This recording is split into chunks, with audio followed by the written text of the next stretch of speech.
નમસ્તે. જલસો પોડકાસ્ટના એક ઓર ફ્રેશ એપિસોડમાં આપનું સ્વાગત છે. પ્રભુ શ્રી રામ અને રામાયણ એ આ દેશનો આત્મા છે. પણ મૂળ રામાયણની કથા કોણે આલેખી? આપણે જે રામકથાથી પરિચિત છીએ, વ્યાસપીઠ ઉપરથી જે રામકથા સાંભળી છે, ચોપાઈઓમાં ગવાયેલી રામકથા જે આપણા સુધી પહોંચી છે, કોઈ સંસ્કૃતના શ્લોકથી સાંભળેલી રામકથા જે આપણે જાણીએ છીએ, એ બધામાં મૂળ રામકથા કઈ? પ્રભુ શ્રી રામનું મૂળ જીવન કવન કોણે આલેખ્યું? અને રામાયણની પહેલી કથા જેણે આલેખી તે ઋષિ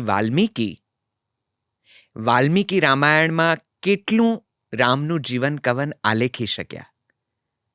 આજે લોકપ્રિય અને પ્રચલિત રામાયણોમાં વાલ્મીકી રામાયણ ક્યાંક ભૂલાઈ તો નથી ગયું ને?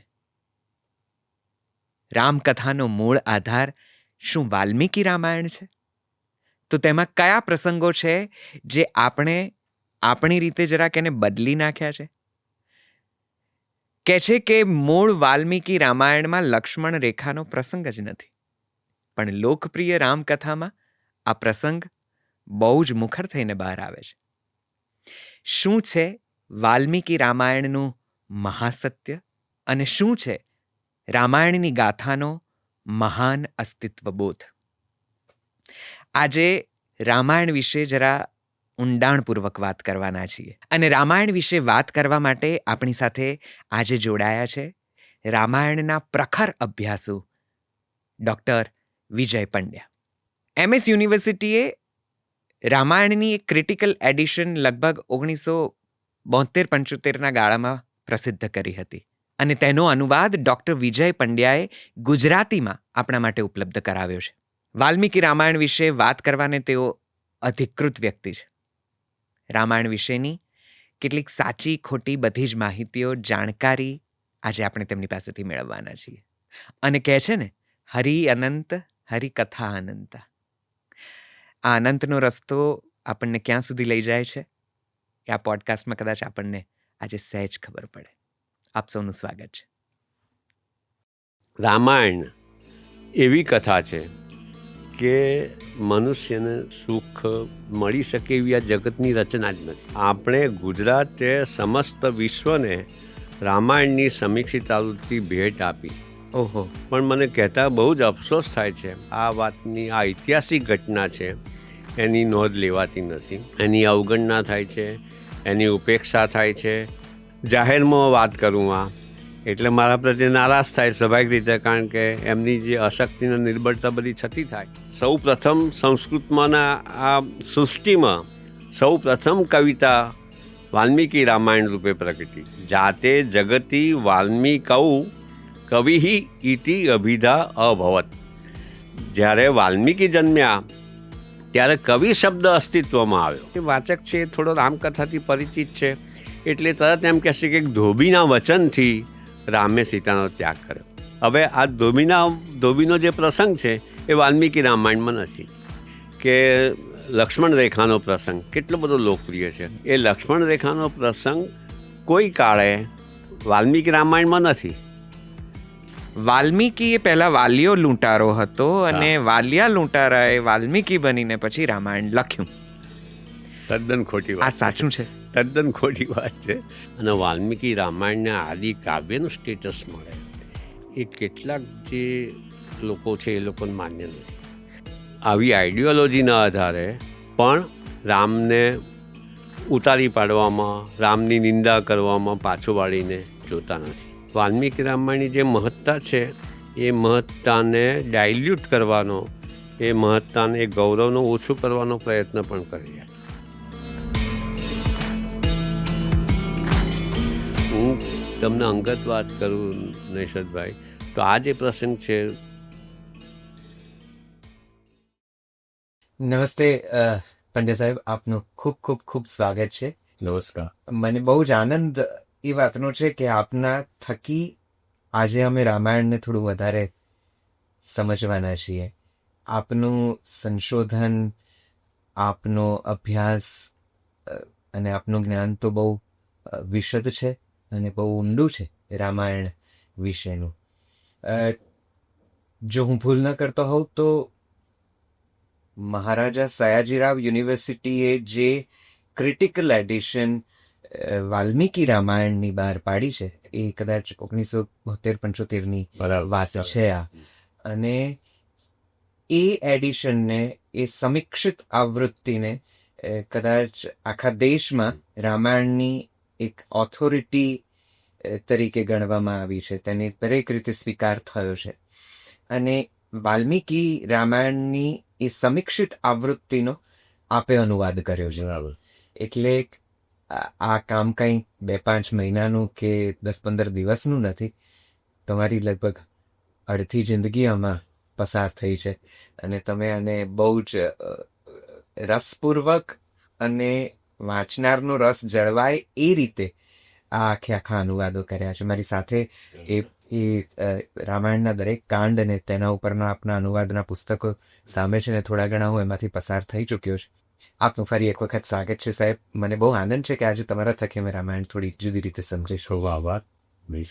તો બસ આજે મન છે રામાયણ વિશેની કેટલીક એવી વાતો સમજવાનો કે જે લોકોના પરિપ્રેક્ષમાં જુદી રીતે છે અને વાલ્મીકી રામાયણમાં તેનો ઉલ્લેખ જુદો થયો છે. તો હું આપની સાથે આ સંવાદ બહુ તાત્કાલિક ધોરણે હવે શરૂ કરવા માંગુ છું. પંડિત સાહેબ, મને સૌથી પહેલા તો એ જણાવો કે આ ક્રિટિકલ એડિશન રામાયણની જે મહારાજા સયાજીરાવ યુનિવર્સિટીમાંથી પ્રસ્તુત થઈ એનું મહત્વ આટલું બધું કેમ છે? એ પછી રામાયણ અને વાલ્મીકી અને બીજા બધા પ્રશ્નો તરફ મારે આગળ વધવું છે. પણ જે મુખ્ય આધાર છે આપના આ પુસ્તકોનો, એ ક્રિટિકલ એડિશન, સમીક્ષિત આવૃત્તિ જેને આપણે કહીએ છીએ રામાયણની, વાલ્મીકી રામાયણની, એ સર્વમાન્ય કેમ છે? એ કેમ આટલી બધી મહત્વની છે? એટલે બહુ જ મહત્વનો સવાલ છે. રામાયણનો અભ્યાસ આપણે શરૂ કરીએ તે પહેલાં મુખ્ય વાત આ સમીક્ષિત આવૃત્તિની આપણે કરવી જોઈએ. ક્રિટિકલ એડિશન જેને અંગ્રેજીમાં કહે છે, ગુજરાતી, હિન્દી, સંસ્કૃતમાં આપણે સમીક્ષિત આવૃત્તિ કહી શકીએ એવા પ્રકારની આ છે. અને મહારાજા સયાજીરાવ ગાયકવાડ જે MS યુનિવર્સિટી છે એની સાથે જોડાયેલી એફિલિએટેડ ઓરિએન્ટલ ઇન્સ્ટિટ્યૂટ છે, પ્રાચ્ય વિદ્યા મંદિર. એ પ્રાચ્ય વિદ્યા મંદિરે આ ક્રિટિકલ એડિશન સમીક્ષિત આવૃત્તિ તૈયાર કરી અને લગભગ 25 વર્ષની મહેનત પછી આ 7 ખંડ બહાર પાડ્યા, 7 વોલ્યુમ્સ એના બહાર પાડ્યા. અને આપણે ગુજરાતીઓ, મને એવું ઘણીવાર કહેતો હોઉં છું અને કહેવાનું મન થાય છે કે આપણે ગુજરાતીઓ સ્વભાવ બહુ નમ્ર હોઈએ છીએ, એટલે આપણે કરેલું કાર્ય પણ આપણે કેટલીક વાર લક્ષમાં લેતા હોતા નથી અને અંડર એસ્ટિમેટ કરતા હોઈએ છીએ. પણ હું એવું કહીશ કે જેમ મહારાષ્ટ્રમાં પુણેની ભાંડારકર ઓરિએન્ટલ રિસર્ચ ઇન્સ્ટિટ્યૂટ, ટૂંકમાં BORI તરીકે ઓળખાય છે, એ BORIએ મહાભારતની જેવી રીતે સમીક્ષિત આવૃત્તિ બહાર પાડી, તેવી જ રીતે આપણે ગુજરાતે સમસ્ત વિશ્વને રામાયણની સમીક્ષિત આવૃત્તિ ભેટ આપી. ઓહો! એટલું મોટું આપણું પ્રદાન છે, એટલું મોટું આપણું અર્પણ છે. પણ મને કહેતા બહુ જ અફસોસ થાય છે કે આપણે ગુજરાતમાં પણ ઘણીવાર આ વાતની, આ ઐતિહાસિક ઘટના છે એની નોંધ લેવાતી નથી. બિલકુલ. એની અવગણના થાય છે, એની ઉપેક્ષા થાય છે. દેશમાં પણ મેં ઘણીવાર જોયું છે કે જે સારા વિદ્વાનો, સંસ્કૃતના મોટા વિદ્વાનો હોય છે, પણ એ લોકો આ આપણી જે સમીક્ષિત આવૃત્તિ છે એનો રેફરન્સ આપ્યા વગર, એનો સંદર્ભ આપ્યા વગર એ લોકો રામાયણ વિશે વાતો કરે જાય છે. એટલે ક્યારેક તો હું સાંભળતો હોઉં તો પછી મિત્ર હોય, જે બોલનાર હોય, લગભગ મારા મિત્ર હોય, એટલે ફોન કરીને પૂછું પણ ખરો કે તમે કેમ સમીક્ષિત આવૃત્તિનો ઉપયોગ નથી કરતા? આમાં સંદર્ભો તો તમે બધા લોકપ્રિય આવૃત્તિના આપ્યા છે. તો કે મારી પાસે નથી, એમ મારી પાસે છે નહીં સમીક્ષિત આવૃત્તિ, આવો મને જવાબ મળે છે. એટલે મને એનો એક પહેલો અફસોસ તો આ છે કે સમીક્ષિત આવૃત્તિની આપણે જે અર્પણ કર્યું આટલું મોટું, એની જગતે જે નોંધ લેવી જોઈએ દેશે અને ગુજરાતે, એ લેવાતી નથી. બીજું નિષેધભાઈ સવાલ શું છે, દાખલા તરીકે યુનિવર્સિટીઓ અભ્યાસક્રમમાં મૂકે ખરા, કે અયોધ્યાકાંડ વિદ્યાર્થીઓને MAમાં મૂકે, BAમાં મૂકે. પછી આપણે પુસ્તકોની સૂચિ આપવાની હોય છે, સંદર્ભ પુસ્તકોની યાદી. એમાં સમીક્ષિત આવૃત્તિનો ઉલ્લેખ ના હોય. આપણી યુનિવર્સિટીઝમાં પણ આપણી નથી. યુનિવર્સિટીઓમાં પણ એમ. એટલે ઘણીવાર મારે તો આના લીધે ત્યાંના જે મિત્રો હોય, જે અભ્યાસક્રમ સમિતિમાં હોય, એ લોકોને ધ્યાન દોરું, પછી પત્ર ચર્ચા કરું, જાહેરમાં વાત કરું. એટલે મારા પ્રત્યે નારાજ થાય સ્વાભાવિક રીતે, કારણ કે એમની જે અશક્તિ અને નિર્બળતા બધી છતી થાય, એટલે મારી સાથે સંબંધો પણ બગડે, મને બોલાવવાનું પણ મન કરે ત્યાં, આવું બધું પણ થાય. છતાં પણ રામ પોતે એમાં અયોધ્યાકાંડમાં કહે છે, જ્યારે એમને જવાનું થાય છે વનમાં, ત્યારે દશરથ રાજાને કહે છે, સત્યમ ઋણીએ, હું સત્યને પસંદ કરું છું. એમ આપણે પણ સત્ય માટે રામાયણ સત્ય શીખવાડે છે કે સત્યને તમારે વળગી રહેવું જોઈએ. રામ સત્યને વળગી રહ્યા, અને રામ એ રીતે બોલ્યા કે સત્યમ ઋણીએ. કેવો એમના અવાજમાં જે ટંકાર છે, હું પોતે સાંભળી શકું છું, હું તો વાંચીને કહું છું પણ મને જાણે કે રામ આમ સંભળાય છે, એમના અવાજનો ટંકાર મને સંભળાય છે કે હું સત્ય. તો આપણે પણ એ રીતે આ વાલ્મીકી રામાયણમાંથી સત્યને વળગી રહેવું જોઈએ, સત્યને બહાર લાવવું જોઈએ. એટલે એ લોકોનો રોષ વળીને પણ હું આ બધું કરું છું. તો આ સમીક્ષિત આવૃત્તિનું આટલું બધું મહત્વ કેમ છે, અને કેમ ચૂકાઈ ગઈ? લોકો કેમ એને વાંચવાનું એમની પ્રેફરન્સમાં ના આવ્યું, એમની ચોઇસમાં ના આવ્યું, કે ઓપ્શનલ કાઢ્યું કદાચ? એટલે એમાં શું છે કે અત્યારે જે જગત જે છે આપણું સંસ્કૃત જગત અને બીજું જે સંસ્કાર જગત છે, એમાં બે પ્રકારની રામાયણની આવૃત્તિઓ પ્રચલિત છે. એક તો સમીક્ષિત આવૃત્તિ, અને બીજી છે લોકપ્રિય આવૃત્તિ. લોકપ્રિય આવૃત્તિ એટલે શું કે જેમાં વાલ્મીકીએ ન લખ્યું હોય, વાલ્મીકીની કલમમાંથી જે ન ઉતરી આવ્યું હોય, એવું બધું આ લોકપ્રિય આવૃત્તિમાં હોય છે, જેને આપણે ટેકનિકલી અથવા એકેડેમિક ભાષામાં ઇન્ટરપોલેશન્સ કહીએ, અથવા પ્રક્ષિપ્ત અંશો કહીએ, કે જે વાલ્મીકીએ ન લખ્યા હોય પણ એ બહુ જ લોકપ્રિય થયા હોય. એટલે એને શું છે કે એવા પ્રકારની એક આવૃત્તિ પ્રચલિત છે, એ જ વધારે પ્રચલિત છે અત્યારે.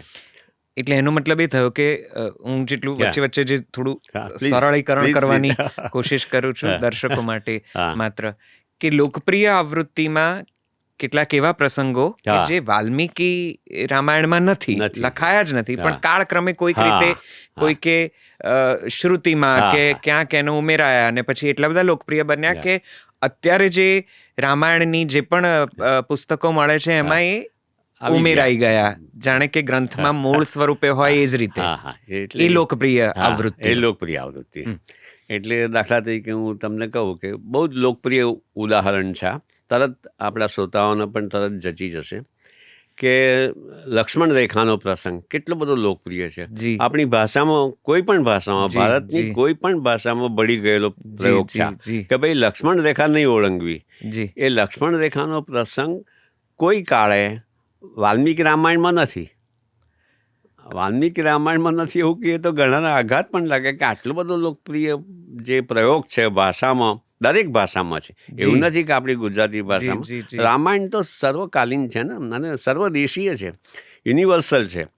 એટલે આવી ગયો છે, પણ એ મૂળ વાલ્મીકી રામાયણમાં નથી. ઓહો. હા, એટલે એ પણ, એટલે આવું ઘણું બધું જે હતું, કારણ કે એ તો સાહિત્યકારો, કવિઓ, વાર્તાકારોનો તો કેટલો બધો પ્રિય વિષય છે, લક્ષ્મણ રેખા અને તેની આસપાસનું સાહિત્ય, કવિતા, વાર્તાઓ. અને આપણો જે મોટો એક બીજો પ્રદેશ જે રાજકારણ છે, એમાં ફટ દઈને કે લક્ષ્મણ રેખા ઓળંગી ગયા છે, લક્ષ્મણ રેખા ઓળંગી રહ્યા છો તમે, પણ લક્ષ્મણ રેખા જેવું કંઈ વાલ્મીકી રામાયણમાં નથી. એટલે એટલી બીજા પણ એવા ઘણા પ્રસંગો છે કે જે વાલ્મીકી રામાયણમાં નથી. દાખલા તરીકે આપણે કોઈ પણ જરાક વિદગ્ધ રામાયણની કથાથી પરિચિત હોય, એને આપણે પૂછીએ કે ભાઈ રામે સીતાનો ત્યાગ શા માટે કર્યો, કયા કારણથી કર્યો, તો એ જે વાચક છે એ થોડો રામકથાથી પરિચિત છે, એટલે તરત એમ કહેશે કે ધોબીના વચનથી રામે સીતાનો ત્યાગ કર્યો. હવે આ ધોબીનો જે પ્રસંગ છે એ વાલ્મીકી રામાયણમાં નથી, અને ધોબીની જાતને એટલી બદનામ કરી દીધી. કરેક્ટ. ધોબી બિચારો એવો છે કે એને તો વાલ્મીકી રામાયણમાં ધોબી છે જ નહીં. વાલ્મીકી રામાયણમાં રામે સીતાનો ત્યાગ કર્યો એ પ્રસંગ છે, પણ ધોબીને લીધે નથી થયું. એ આખા પ્રદેશમાં જનપદ જે તે વખતે કહેવાતું, એ જનપદમાં ગ્રામ વિસ્તારોમાં જ્યાં જ્યાં અયોધ્યાનું રાજ્ય હતું ત્યાં એ બધે સીતા વિશેની લોકો યદવા તદવા ગમે તેમ વાતો કરતા હતા. એટલે રામને કાને એ વાત આવી એટલે રામે એક રાજા તરીકે લોકાનુરંજન, લોકને પ્રસન્ન રાખવા માટે, પ્રજાની સામે એક ઉત્તમ ઉદાહરણ પ્રસ્તુત કરવા માટે એમણે, પોતે તો ખૂબ ચાહે છે સીતાને, એમાં કોઈ શંકા નથી, એ જાણે છે કે સીતા શુદ્ધ છે, વિશુદ્ધ છે, છતાં પણ રામે સીતાનો ત્યાગ કર્યો. આ પ્રસંગ ઉત્તરકાંડમાં આવે છે. ઉત્તરકાંડમાં હવે આમાંય બધા શ્રોતા મિત્રોને પણ ધ્યાન હશે કે જે અત્યારે રામચરિત માનસ છે એમાં રામે સીતાનો ત્યાગ કર્યો પ્રસંગ તુલસીદાસ નિરૂપણ નથી કરતા, અને મોરારી બાપુ જે છે એ પોતે ઘણી જગ્યાએ કથા એમની હોય છે, એમાં પણ એ લંકામાંથી રામ પાછા આવે છે, રાવણને હણીને રાજ્ય ગાદીએ વિરાજે છે, બસ ત્યાં એમની કથા પૂરી થાય છે. બાપુ કહે છે કે એ બધામાં આપણે જતા નથી, એટલે પણ મૂળ વાલ્મીકી રામાયણમાં છે. એટલે આવી રીતે જે, અને રામકથા અને રામાયણ કેટલા હજારો વર્ષની વાત છે, આ કે 200-500 વર્ષની વાત નથી. એટલે હજારો વર્ષમાં નૈષદભાઈ એવું થાય કે દાખલા તરીકે કથાકાર બેઠા હોય, જેમ આજે બધા કથાકાર, બાપુ સરસ કથા કરે છે, તો તે વખતે એમ જુએ દાખલા તરીકે સામે શ્રોતાઓ વર્ગ મોટો સમુદાય બેઠો છે, તો એ જુએ કે જે પ્રસંગનું નિરૂપણ ચાલી રહ્યું છે એમાં લોકોને બહુ મજા આવે છે, તો પોતાના તરફથી પણ થોડું અંદર ઉમેરે. એ બહુ સ્વાભાવિક માનવ સહજ વૃત્તિ છે, એટલે એ તો ઉમેરે. પછી બીજું શું થાય છે કે વાલ્મીકીએ રામાયણ લખ્યું પછી બધા, આપણે ત્યાં તો છાપખાના તો હતા નહીં, એટલે હાથથી લખેલી હસ્તપ્રતો બધે પ્રચલિત હતી. એટલે જે લહિયાઓ હોય, જે હસ્તપ્રતની નકલ કરતા હોય, એ લોકો પણ વિદ્વાનો હતા, સંસ્કૃત ભાષાના જાણકાર, તે સમયની વાત કરું છું. તો એટલે એ પણ પોતાના તરફથી, પોતે પણ થોડા ઘણા જો કવિત્વ શક્તિ ધરાવતા હોય તો પોતાના તરફથી થોડું એ પણ ઉમેરી દે. એમ over the centuries, not only centuries, શતાબ્દીઓ નહીં, સહસ્રાબ્દીઓ, રામાયણ માટે તો આપણે સહસ્રાબ્દીઓથી વાત કરવી પડે, તો ઓવર ધ મિલેનિયા, સહસ્રાબ્દીમાં આ બધા લોકોએ પણ અંદર ઉમેર્યું પોતાના તરફથી. અને હું તો ઘણીવાર પ્રક્ષિપ્ત અંશ છે ને એ થોડું ઘણીવાર એવું છે કે દોષરૂપ છે કે ભાઈ પ્રક્ષિપ્ત આવ્યું એ બધું.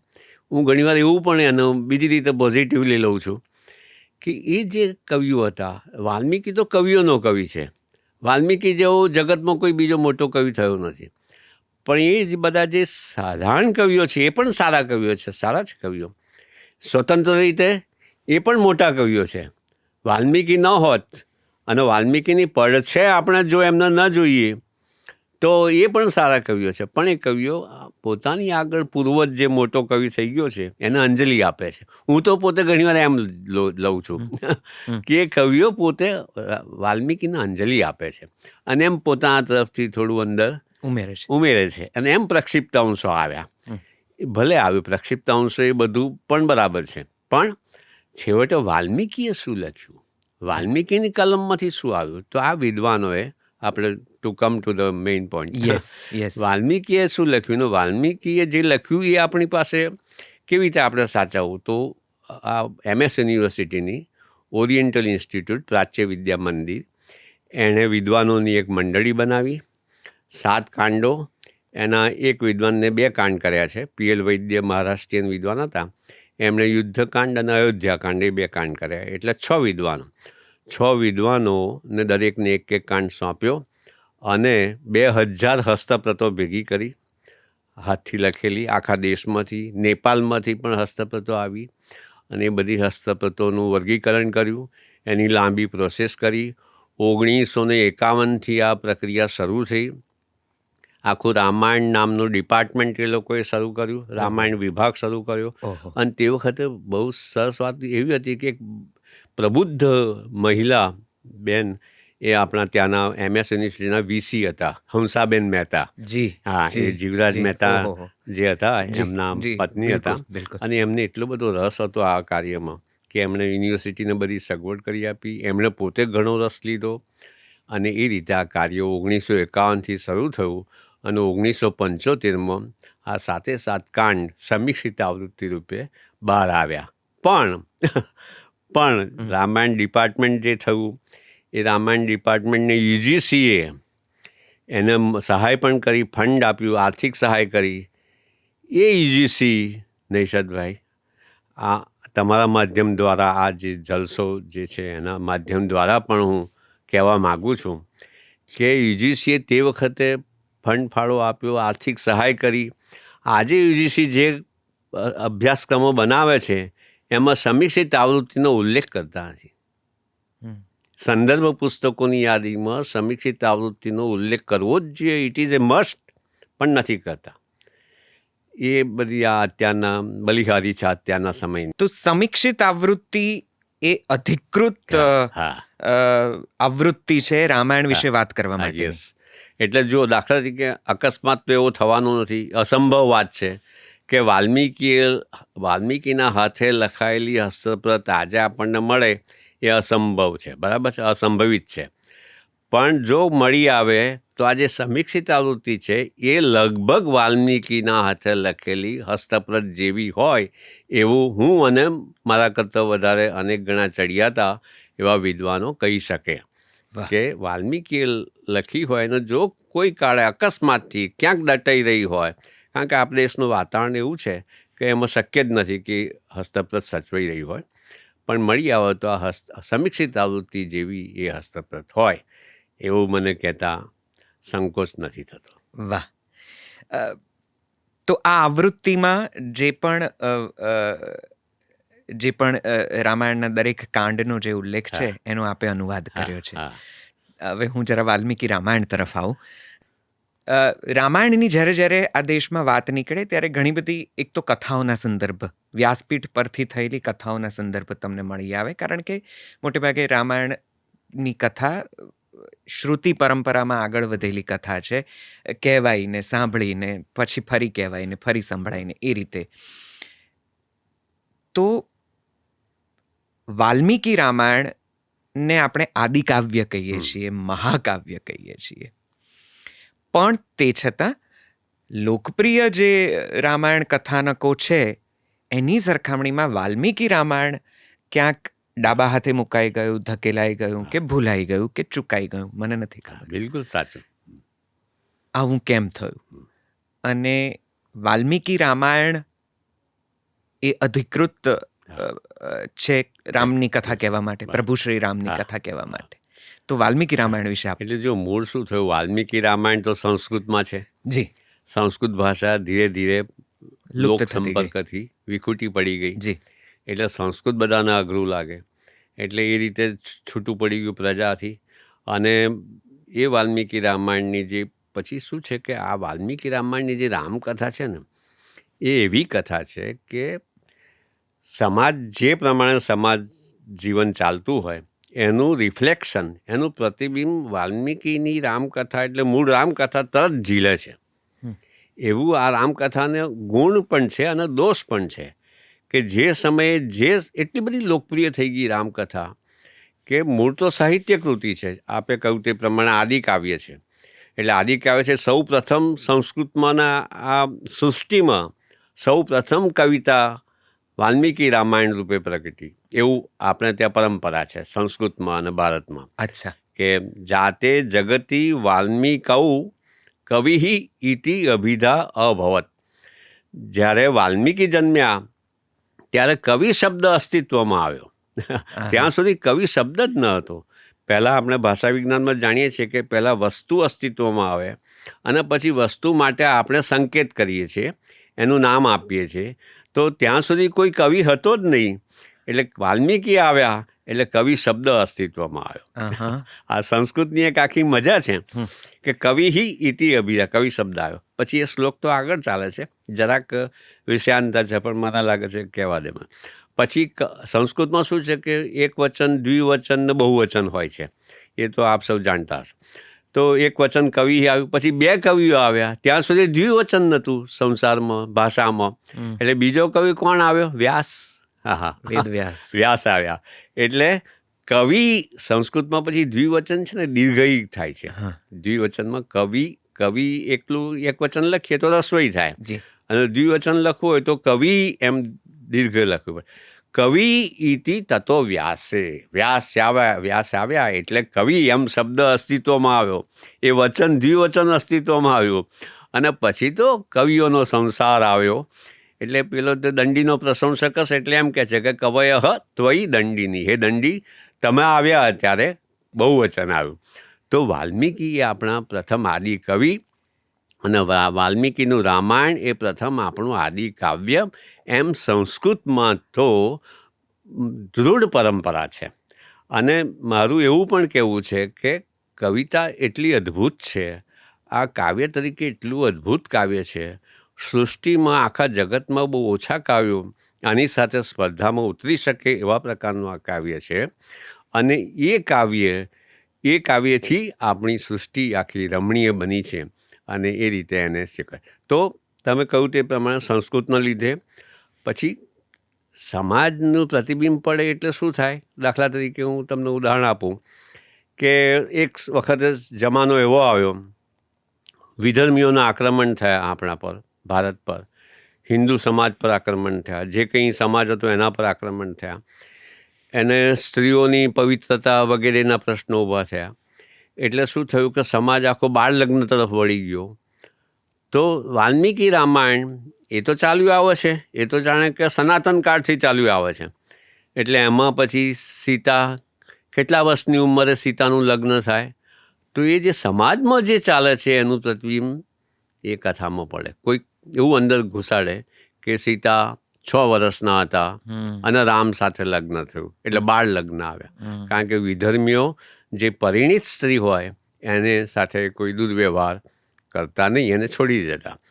એટલે જોયું તમે, સમાજમાં જે ચાલે છે એ સમાજનું પ્રતિબિંબ તરત રામકથા ઝીલે છે. એનો ગુણ પણ છે, પણ ગુણ એટલા માટે છે કે જીવંત રહી છે. ભલે ને વાલ્મીકી રામાયણ વિસ્મૃત થઈ ગયું, પણ રામકથા તો જીવતી છે. હરિ અનંત, હરિકથા અનંતા, તુલસીદાસ કહે છે. એટલે રામકથા તો એ મૂળ તો વાલ્મીકીની જ છે ને.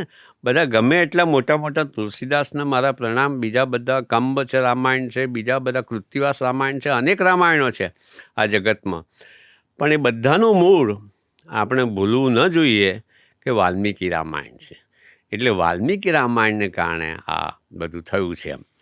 એટલે જુઓ, દાખલાથી સમાજનો આદર્શ કેવી રીતે સાહિત્યમાં ઓપરેટ થતો હોય છે, એ કેવી રીતે હાઉ ઇટ ઇઝ ઓપરેટેડ, એ તમે જુઓ કે એક શ્લોક આવે છે. અત્યારે મારું કિષ્કિંધા કાંડમાં કામ ચાલી રહ્યું છે, તો ત્યાં રામ સીતાને શોધવા નીકળ્યા છે, સાથે લક્ષ્મણ છે, વાનરો મળ્યા કિષ્કિંધા નગરીમાં, હનુમાન છે, સુગ્રીવ છે, 5 વાનરોનું છે.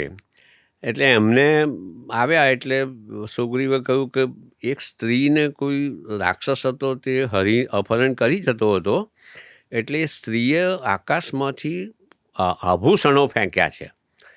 તો આ આભૂષણો તમે જુઓ હે રામ, અને કહો કે આ આભૂષણો સીતાના છે કે કોના છે. હવે રામ પોતા તો બહુ જ વ્યથિત છે, સીતાને એટલા બધા ચાહે છે રામ. એટલે રામ અને સીતાનું જે દાંપત્ય જીવન છે, અને જે એક કોઈ પુરુષે કોઈ સ્ત્રીને, મને નથી લાગતું કે આટલી ઉત્કટતાથી ચાહી હોય, અને કોઈ સ્ત્રીએ પુરુષને આટલી ઉત્કંઠાથી, આટલી ઉત્કટતાથી ચાહ્યું હોય, એવું રામાયણમાં આલેખન છે. એ આદર્શ પણ આપણે ભૂલી ગયા છે. એ જે રામ અને સીતાનું દાંપત્ય જીવન છે એનો આદર્શ પણ આપણો સમાજ ભૂલી ગયો છે, કારણ કે વાલ્મીકી રામાયણ જ વિસ્મૃત થઈ ગયું છે. તો બતાવ્યા આભૂષણ. રામ તો વ્યથિત છે, એટલે એ તો કંઈ એટલી પૂરતી સ્વસ્થતા એમની પાસે છે નહીં. લક્ષ્મણને કહ્યું કે તું જો. એટલે લક્ષ્મણ તે વખતે એક શ્લોક બોલે છે. એ શ્લોક આવો છે, પ્રસિદ્ધ શ્લોક છે. નાહમ જાનામિ કેયુરે, નાહમ જાનામિ કુંડલે, નુપુરે તું અભિજાનામિ નિત્યમ પાદાબ્જ વંદનાત. લક્ષ્મણ કહે છે કે હું કેયુર એટલે બાજુબંધ પણ નથી ઓળખી શકતો, હું કુંડલ એટલે કાનમાં પહેરવાના આભૂષણો પણ હું નથી પારખી શકતો, હું ફક્ત નુપુર ઓળખી શકું છું, કારણ કે દરરોજ એમના ચરણોમાં ચરણકમળને હું પગે લાગતો હતો. હવે આ શ્લોક કિષ્કિંધા કાંડમાં આવે છે. એટલે પણ હવે પણ સમીક્ષિત આવૃત્તિએ આ શ્લોક કાઢી નાખ્યો છે. હવે તમે જુઓ કે હું તમને એક આગળ તમને વિચારધારામાં લઈ જઉં કે એક દરરોજ સીતાના ચરણોમાં પગે લાગતા હતા એટલે કુંડળને એટલા માટે ઓળખી ના શક્યા કે લક્ષ્મણ શું સીતાને કદી એમના ચહેરા સામે જોતા જ નહોતા. નાહમ જાનામી કુંડલે નાહમ જાનામી ક્યુરે બાજુબંધ કદી સીતાને કદી જોયા જ નથી એમણે. આ શક્ય છે? Is it possible? Is it logical? આ તર્ક બરાબર છે? કારણ કે સીતા પોતે કહે છે થોડો સમય હોય તો એવું બની શકે, આપણે થોડો સમય, થોડો 2-4 દિવસ, મહિનો કેમ સાથે રહેવાનું હોય તો કદાચ આપણને ધ્યાનમાં ના આવે. પણ લક્ષ્મણ, સીતા, રામ એ બધા અયોધ્યામાં લગ્ન કરીને જ્યારે જનકની વિદેહ નગરીમાંથી પાછા આવે છે મિથિલામાંથી, ત્યારે ઘણા વખત રહ્યા છે સાથે અયોધ્યામાં. તરત જ લગ્ન કરીને આવ્યા અને તરત જ કંઈ વનમાં ગયા એવું નથી બન્યું. કેટલો સમય રહ્યા છે એ કંઈ સ્પષ્ટ નથી એમાં વાલ્મીકી રામાયણમાં. પછી વનમાં 14 વર્ષનો વનવાસ છે, એમાં 13 વર્ષ લગભગ 13 વર્ષ એ સાથે રહ્યા છે. 14મા વર્ષનો આરંભ થયો છે અને રાવણે સીતાનું અપહરણ કર્યું છે. બરાબર છે. તો 13 વર્ષમાં પણ શું કદી એવા પ્રસંગો નહીં આવ્યા હોય કે સીતા સામે લક્ષ્મણે કદી જોયું ન હોય? Is it possible? અને વાલ્મીકી રામાયણ આ બધી ભાવનાઓથી મુક્ત છે. આ બધી જે ચોખલિયાપણું જે છે ને એ બધું વાલ્મીકી રામાયણમાં નથી. એટલે વાલ્મીકી રામાયણમાં તો રામ ઘણીવાર લક્ષ્મણને કહે છે, એવા પ્રસંગો આવે છે, રાક્ષસો આવે છે, રાક્ષસો એમના ઉપર હુમલો કરે છે, ત્યારે રામે એક જગ્યાએ તો કહ્યું પણ છે કે લક્ષ્મણ, તું સીતાને સંભાળ, એક જગ્યાએ તું ગુફામાં લઈ જા, હું આ રાક્ષસો સાથે કામ પાડું છું. તો હવે આવા બધા પ્રસંગોએ શું લક્ષ્મણ કરી સીતાને જોતા જ નહીં હોય? એટલે ચમત્કૃતિ ભરી રીતે, કાવ્યની ચમત્કૃતિની રીતે આ શ્લોક આપણને તરત ગમી જાય કે વાહ, શું ચારિત્ર્યનો ઉદાત્ત નમૂનો છે, કેવું અદ્ભુત છે. પણ હું તમને એમ પૂછું છું કે શું આપણી સંસ્કૃતિ, ભારતીય સંસ્કૃતિ એટલી બધી બરડ છે કે એક પુરુષ એક સ્ત્રીને જુએ એટલે એના મનમાં વિકાર આવ્યા વગર રહે જ નહીં? એવી તો આપણી સંસ્કૃતિ નથી. અને શું સ્ત્રી પણ એવા પ્રકારની શિથિલ ચારિત્ર્યવાળી છે કે એક પુરુષની સામે જુએ એટલે એના મનમાં પણ વિકાર ઉપજે? એવા પ્રકારની માન્યતા ધરાવતા સમાજમાંથી ઉત્પન્ન થયેલો આ શ્લોક છે અને એ શ્લોક વાલ્મીકી રામાયણમાં સ્થાન પામ્યો છે. એટલે આ શક્ય જ નથી. આપણી સંસ્કૃતિ એવી બરડ નથી, એવી ભંગુર નથી કે આમ પુરુષ સ્ત્રીને જુએ એટલે એના મનમાં વિકારને ચરિત્ર ભ્રષ્ટ થઈ જાય, એવું છે ને. એટલે અને બીજું મુખ્ય કારણ, આ તો જાણે મેં તમને તર્ક કહ્યો, બીજું કારણ એ છે હસ્તપ્રતો. હસ્તપ્રતોમાં ખાસ જોવાનું કે હસ્તપ્રતો શું કહે છે. તો હસ્તપ્રતોમાં જો મોટાભાગની હસ્તપ્રતો જો આ શ્લોક ન હસ્તપ્રતોમાં દેખાય તો પછી એ શ્લોક કાઢી નાખવાનો એવો નિયમ છે. એટલે કવિતાની રીતે ગમે એટલું ઉત્કૃષ્ટ શ્લોક હોય પણ 2 વસ્તુ છે. એક તો હસ્તપ્રતોનો પુરાવો હોવો જોઈએ, હસ્તપ્રતોનું સમર્થન હોવું જોઈએ, અને બીજું કે તર્કની રીતે. તો એ બંને રીતે આ શ્લોક નભી શકે એમ છે નહીં, એટલે કાઢી નાખ્યો છે.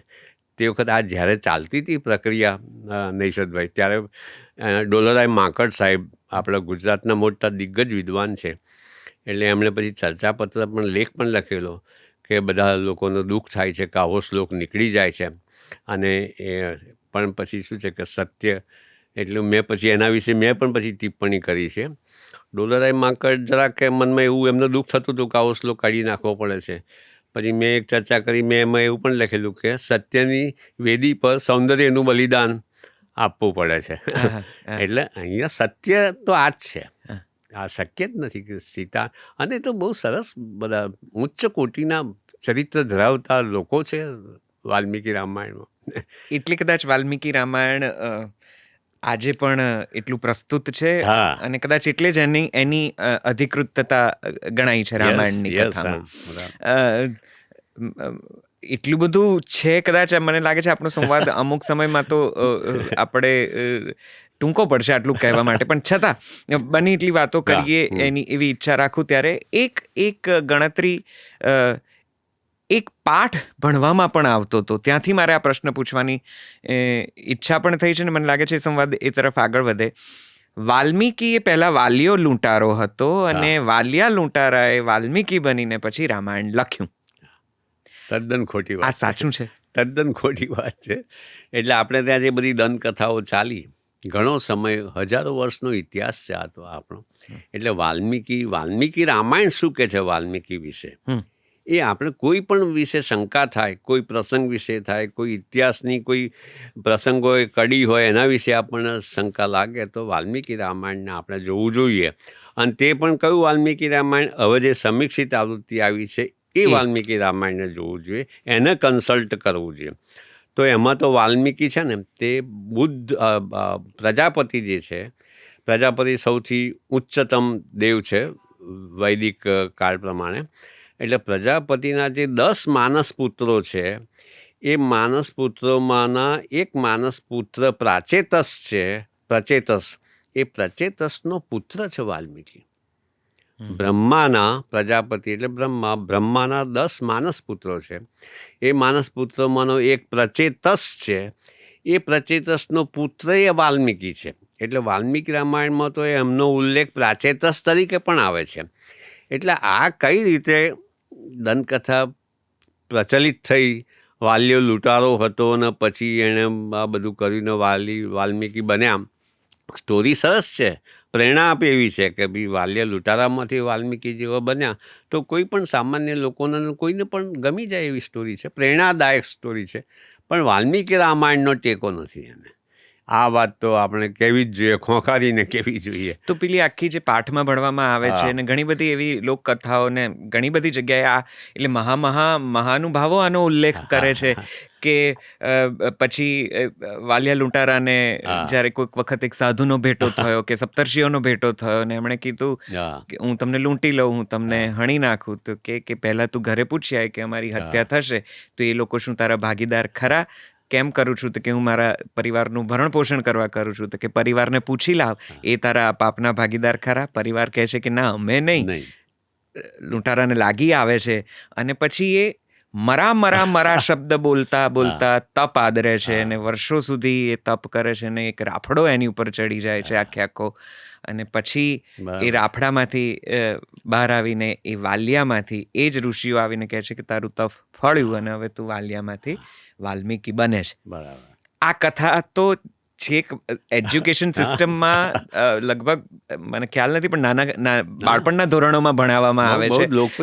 લોકપ્રિય કથા છે અને ઘણા બધા મંચ ઉપરથી પણ આ સાંભળ્યું છે. તો આ તદ્દન એને વાલ્મીકી રામાયણનો ટેકો જરા પણ નથી, જરા પણ સમર્થન નથી ને તદ્દન ઐતિહાસિક રીતે તદ્દન ખોટી વાત છે.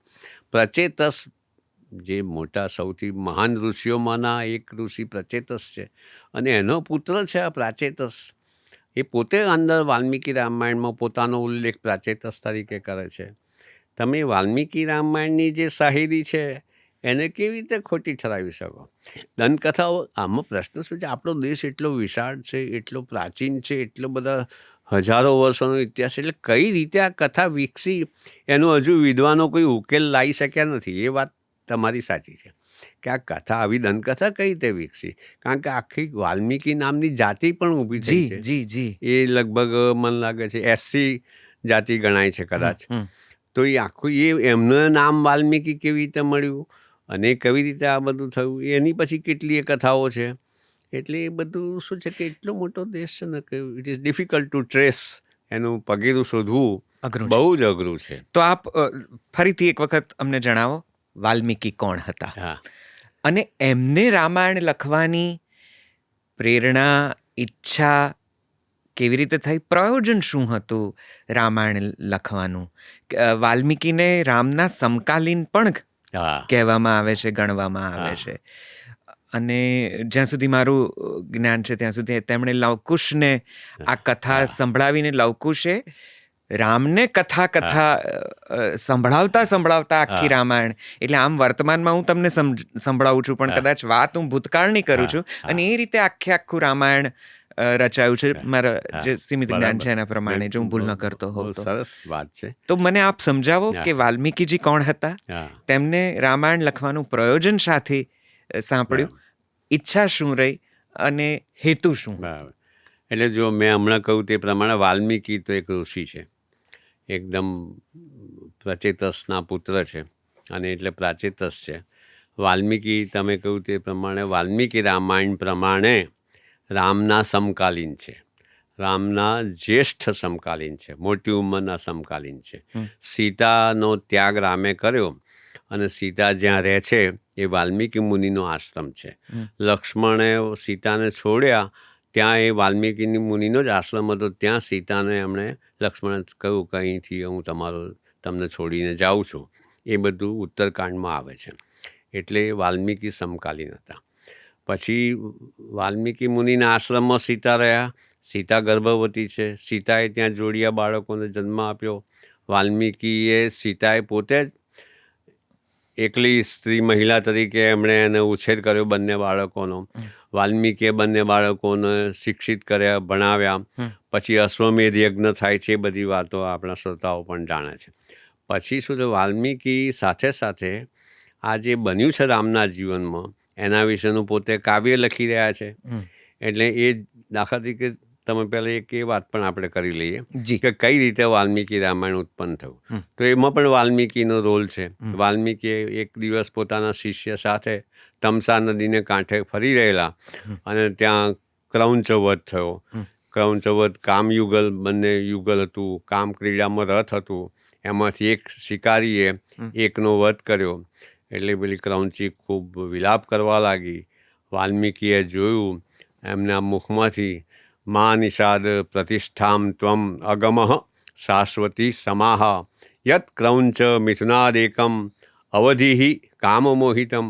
અરે ઓ નિષાદ, તને કદાપી પ્રતિષ્ઠા મળશે નહીં, કારણ કે તે કામથી મોહિત થયેલા એક ક્રૌંચનો તે વધ કર્યો છે. એ વાત એમના મુખમાંથી આ શ્લોક સરી પડ્યો. એ હતો અનુષ્ટુપ છંદમાં. એટલે વાલ્મીકીને પોતાને આશ્ચર્ય થયું કે કિમિદમ વ્યાહૃતમ મયા, આ હું શું બોલી ગયો, આ મેં શું ઉદ્ગાર કર્યો. પછી બ્રહ્મા આવે છે અને કહે છે કે મારી ઈચ્છાથી જ તારા મુખમાંથી આ શ્લોક સરી પડ્યો છે, અને તું આ શ્લોકનું બીજ લઈ અને તું રામકથા કહે. અને પછી બ્રહ્માએ એમને શક્તિ આપી અને એમણે કહ્યું કે યાવસ્થાસ્યંતિ ગિરય સરિતશ્ચ મહિતલે તાવત રામાયણ કથા લોકેશુ પ્રચરિષ્યતિ. એવું વરદાન વાલ્મીકીને બ્રહ્માએ આપ્યું કે જ્યાં સુધી પર્વતો અને નદીઓ રહેશે ત્યાં સુધી રામકથા તારી પ્રચલિત રહેશે. આવું એમણે વરદાન આપ્યું. અને પછી એમણે બીજું વરદાન એ પણ આપ્યું છે જે વાલ્મીકી રામાયણમાં છે કે તને આ બધા જે પાત્રો છે રામકથાના, એ પાત્રોના મનમાં શું ચાલી રહ્યું છે, ઘટનાઓ ન બની હોય તો પણ એ ઘટનાઓ તું જોઈ શકીશ, તું પહેલેથી જ એને જોઈ શકીશ અને એના આધારે તું રામકથા લખ. એટલે આમાં અદ્ભુત વાત તો નૈષદભાઈ એ છે કે ઘટનાઓ બની નથી અને વાલ્મીકીએ આલેખી છે એ પ્રમાણે ઘટનાઓ આકાર લે છે. દે કમ ઇન ટુ એક્ઝિસ્ટન્સ. એવું એટલો બધો કવિનો પ્રતાપ છે. બ્રહ્માએ એમને એવું પણ વરદાન આપ્યું છે વાલ્મીકીને. જગતમાં કોઈ પણ સાહિત્યમાં મને નથી લાગતું કે કવિને આટલી મોટી કોમ્પ્લિમેન્ટ, આટલી બધી કવિને અંજલિ અપાઈ હોય. બ્રહ્મા કહે છે વાલ્મીકીને, નતે વાક અનુતા કાચિત કાવ્યે અત્ર ભવિષ્યતિ. આ કાવ્યમાં તારી વાણી કદાપી જૂઠી નહીં ઠરે. એટલે તું લખીશ, ઘટના નહીં બની હોય તો ઘટનાને અસ્તિત્વમાં આવવું પડશે અને તું લખીશ એને સાચા પાડવું પડશે. એટલે તમે જે વાત કરી કે લવ અને કુશ પછી રામના દરબારમાં સભામાં જાય છે, રામાયણની કથા કહે છે અને એવી વાતો કરે છે કે જે રામને પછી ખબર પડશે કે આ તો મારી જ કથા છે. અને રામાયણ તો આખું લખી નાખ્યું છે. પાછું એમાં એવું પણ આવે છે કે હજુ જે બનવાનું છે એ વાત પાછી નથી ત્યાં થતી. પણ વાલ્મીકી રામાયણમાં ક્યાંય એવું આવતું નથી કે અહીંયા કથા પૂરી થઈ, લવકુશે કહેવાનું બંધ કર્યું અને પછી જીવન આગળ ચાલ્યું, એવું આવતું નથી. એ આખું રામાયણ એવી રીતે પૂરું થાય છે કે જાણે લવકુશ કથા કરી રહ્યા હોય. એટલે એનો શું કે નથી બનેલું એવું પણ વાલ્મીકીએ પહેલેથી આલેખ્યું છે અને એ પ્રમાણે આ ઘટનાઓ અસ્તિત્વમાં આવી છે. એટલે કવિની કેટલી શક્તિ છે, કવિ આવું કરી શકે છે. એ વાલ્મીકી કવિ છે એવા. થોડીક અમારી ઓછી બુદ્ધિમાં બહુ બહુ સાંભળવામાં બહુ જ સુંદર છે, પણ થોડું કોમ્પ્લિકેટેડ છે. Complicated છે. જરા ગળે ઉતારવામાં હા. થોડીક વાર લાગે હા, એવું છે. તો જો હું આપની વાતને પકડીને આગળ ચાલું તો શું મારે એવો પ્રશ્ન પૂછવો જોઈએ તમને કે તો શું વાલ્મીકીજીએ લખેલી આ મહાગાથા એ એમનું કવિત છે કે વાસ્તવિકતા છે ને એમણે એનું શબ્દાલેખન કર્યું છે? આ કેવી રીતે છૂટું પાડવું? જો એમણે પહેલાં લખ્યું ને પછી થયું, અથવા તો પહેલાં થયું ને પછી લખ્યું. એટલા માટે બ્રહ્માએ પાળ બાંધી છે ને. બ્રહ્માએ જ્યારે વાલ્મીકીને વરદાન આપ્યું કે તારી વાણી કદાપી જૂઠી નહીં બને, ન તે વાક અનૃતા, અનૃતા એટલે જૂઠી, ન તે વાક અનૃતા કાચી કાવ્ય અત્ર ભવિષ્યતિ. એટલે તું લખીશ એ પ્રમાણે ઘટનાઓ જે બને છે એ that will come into existence, એ અસ્તિત્વમાં આવશે. એટલે વાલ્મીકીએ લખેલું કશું ખોટું પડે નહીં. એટલે દાખલા તરીકે માની લો કે સીતાનો ત્યાગ ને એ તો બધું થઈ ગયું છે, પણ ત્યાર પછીની જે વાત છે એ વાતો પણ વાલ્મીકીએ પોતે તો લખી જ દીધી છે અંદર રામાયણમાં, અને એ પ્રમાણે પછી આખું રામાયણ એ પ્રમાણે ચાલે છે. એવી તમે કહો છો એમ કોમ્પ્લિકેટેડ છે, પણ આ કવિને બહુ જ મોટી એક અંજલિ છે, વત્તા એક ટેકનિક પણ છે કે કવિ પોતે આર્ષદ્રષ્ટા છે. એટલે કવિ પોતે જોઈ શકતો હોય છે કે આ બનવાનું છે ને એ પ્રમાણે એમણે આલેખ્યું છે. એટલે એ તમે જુઓ કે આ રીતે તમે જો વિચારો નૈષદભાઈ કે જેણે વાલ્મીકી એના સર્જક છે, બરાબર, અને એ લખી રહ્યા છે, તો એણે પોતે પણ આ બધી વસ્તુનો વિચાર કરી અને અંદર આવો શ્લોક આવી જાય છે કે તારી વાણી કદાપી ખોટી નહીં પડે. અને બીજું કે બ્રહ્મા એવું પણ વરદાન આપે છે કે તને બધું જ મનુષ્યના હૃદયમાં સંચલનો જે હોય, એના ભાવો, ઉન્માદો, ઉદ્વેગો, એ બધું તને ખબર પડશે, તું જાણી શકીશ. એવું પણ એમ. એટલે નહીં તો આપણને પ્રશ્ન થાય કે રામે દાખલા તરીકે સીતાના માટે આવા પ્રકારનો વિલાપ કર્યો, સીતાના માટે રામે એમ કહ્યું, બંને વિયોગમાં છે, સીતા ત્યાં રાવણને ત્યાં બંદી છે અને રામ આ બાજુ સમુદ્ર કિનારે છે, અને રામ એમ કહે છે કે મને એવું છે કે આજે જે ચંદ્ર છે એ ચંદ્રને તું પણ જોતી હોઈશ અને હું પણ જોઉં છું, એટલે ચંદ્ર આપણા બંનેના ચક્ષુ મિલનનું નિમિત્ત બને છે. આવો શ્લોક વાલ્મીકી રામાયણમાં આવે છે. મને એક મોટું આશ્વાસન છે, રામ કહે છે. Ram as a lover, as a પ્રેમી તરીકે એટલા હૃદયના શુદ્ધ ભાવથી આ સ્ત્રીને, સીતાને ચાહે છે.